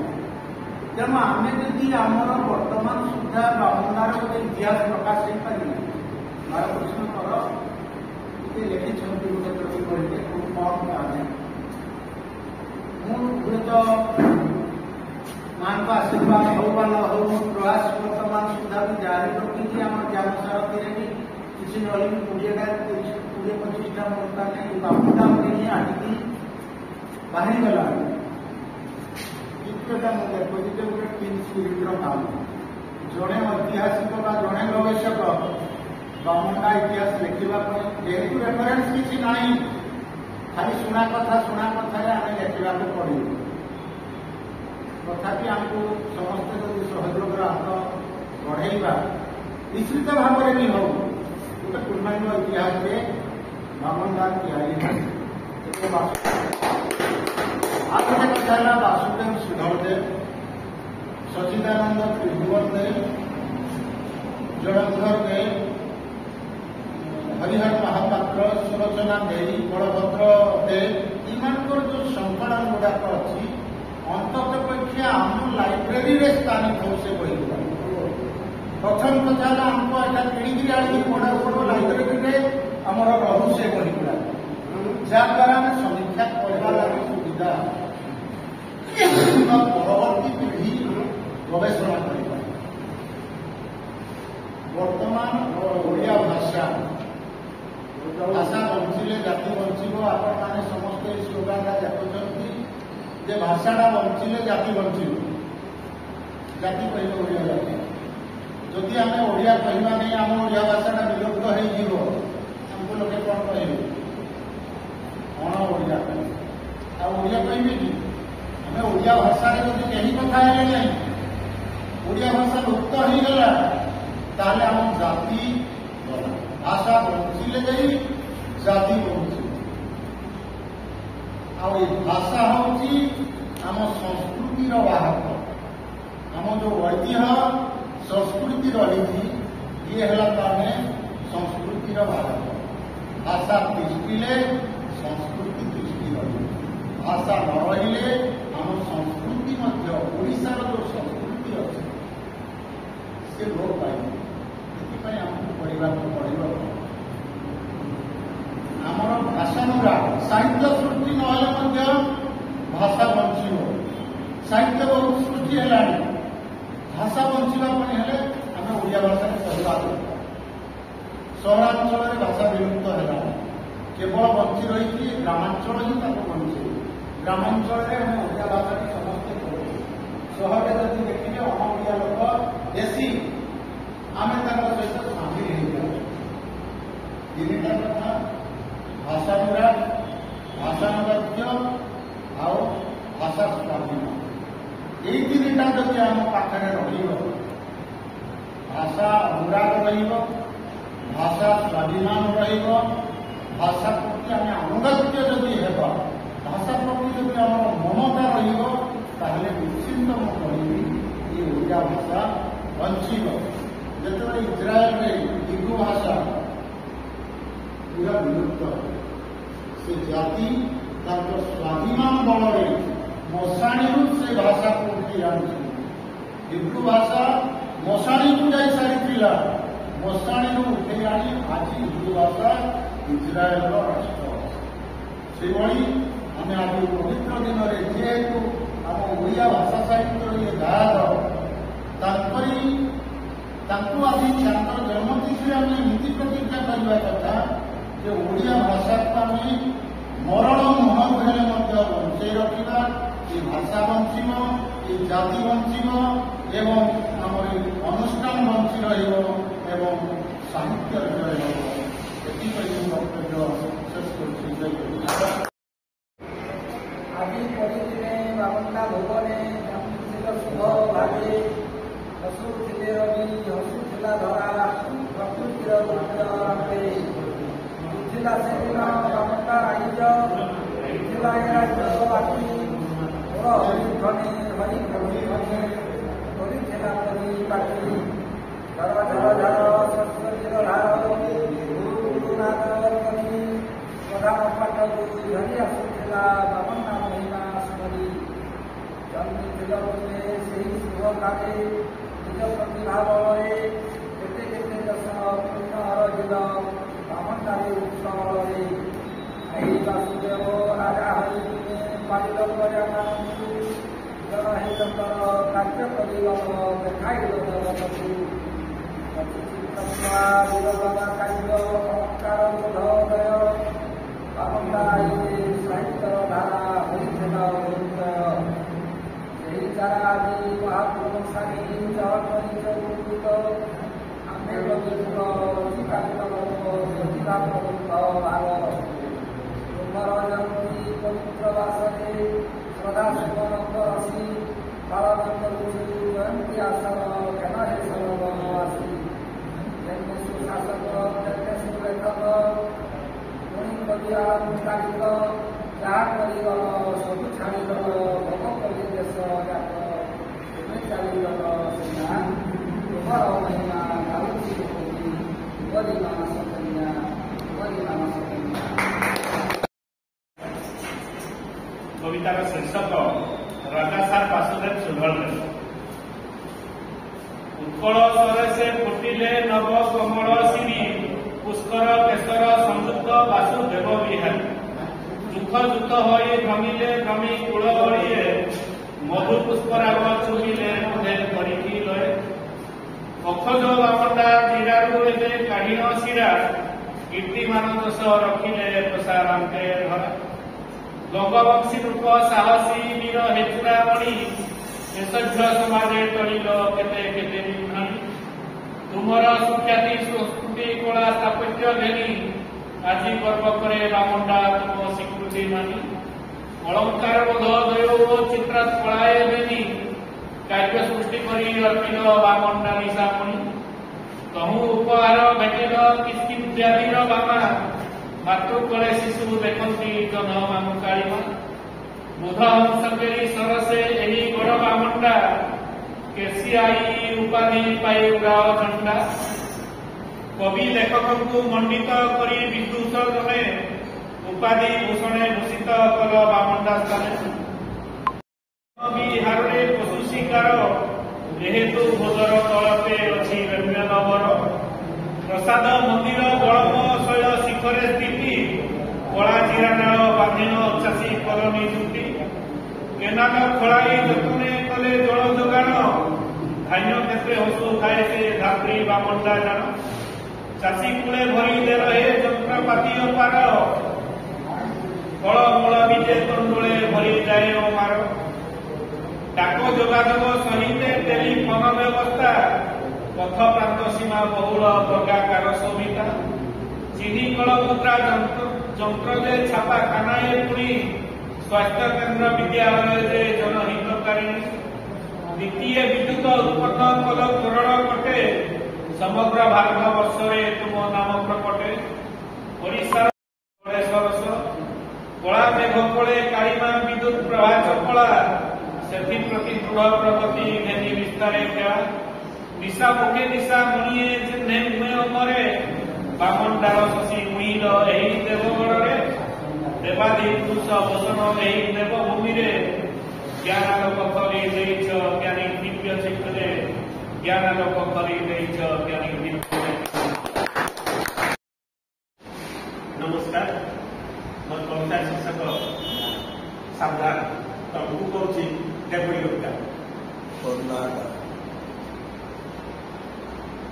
କୁମ୍ଭୀ ଫଳକୁ ପେଚା ପାଇ ଖାଇକି ନଥାଏ ଆଉ ଖାଇ ନା ଖାଇପାରେ ନା ଯାଇପାରେ ନା ଖାଇପାରେ ନା ଯାଇପାରେ ଏମିତି ବି ହୁଏ ଜୀବନ ଖଣ୍ଡ ହାରିକି ରହି ଜୀବନ ଖଣ୍ଡ ହାରିକି ରହି ପରାଧାନ ଖିଆ ଦେଖିକି ଭାଲୁ ଖାଇଦେଲା ଧାନ ସେ ପାଲୁ ପାଲୁ ପରାଧାନ ଖିଆ ଦେଖିକି ଭାଲୁ ଖାଇଦେଲା ଧାନ ସେ ପାଲୁ ପାଲୁ ଧାନ ଖାଇଲା ଟନରେ ଛେଦଲା ହୋଇ କାତ ଉପରେ ପଡ଼ିଲା ଭାଲୁ ଜୀବନ ଖଣ୍ଡ ଗଲା ତ ଛାଡ଼ି ଯେହେତୁ ଧାନ ଖାଇଥିଲା ସେ ପାଲୁ ପାଲୁ କଙ୍କରା ଶିଆଳ କଙ୍କରା ଖିଆକୁ ଦେଖି ବାଘ ଭାବଲା ମୁଇଁ ବି ଖାଇବି ଯାଇକରି ସେ କଙ୍କରା ଗାତରେ ମାରିଲା ହାତ କଙ୍କରା ଚାଲିଲେ ହେଇ ସତ କିରା କରିବ କିରିବିକି ହେଇ ଦୌଡ଼ିଲା ଦୂର ବହୁତ କଙ୍କରା ତ ଛାଡ଼ିଦେଲେ ତାର ହାତ ହେଲେ ସେଇଦିନୁ ବାଘ କଙ୍କରା ଗାତରେ ମାରିନି ହାତ ସାବଧାନ ଯିଏ ଯାହା ନୁହଁ ତାହା ନ ହବ ନାହିଁଲେ ପେଚା କରି ତ ଭାଲୁ କରି ଜୀବନ ଖଣ୍ଡ ଜୀବ ବି ଛାଡ଼ି ନାହିଁଲେ ବାଘର କରି ବହୁତ ଦୂରେ ବିକୃତା ହେବ ଆଉ ଏମିତି ହେବ ଜୀବନ ଖଣ୍ଡ ଜୀବ ବି ଛାଡ଼ି ଜୀବନ ଯିଏ ଯାହା ନୁହଁ ତାହା ନ ରୁହ ଯିଏ ଯାହା ନୁହଁ ତାହା ନୁହ ସାବଧାନ ତମକୁ କହୁଛି ଯିଏ ଯାହା ନୁହଁ ତାହା ନୁହ ନମସ୍କାର এই বহুমূল্য সময়କୁ ଏଠି ପ୍ରଦାନ କରିଛନ୍ତି ଆଜିର ଏହି ପବିତ୍ର ଉତ୍ସବରେ ଏହି ଅବସରରେ ମୋର ଦିଲେଶ୍ୱର ସାହୁଙ୍କୁ ଅନୁରୋଧ ରଖିଛି ସେ ଧନ୍ୟବାଦ ଅର୍ପଣ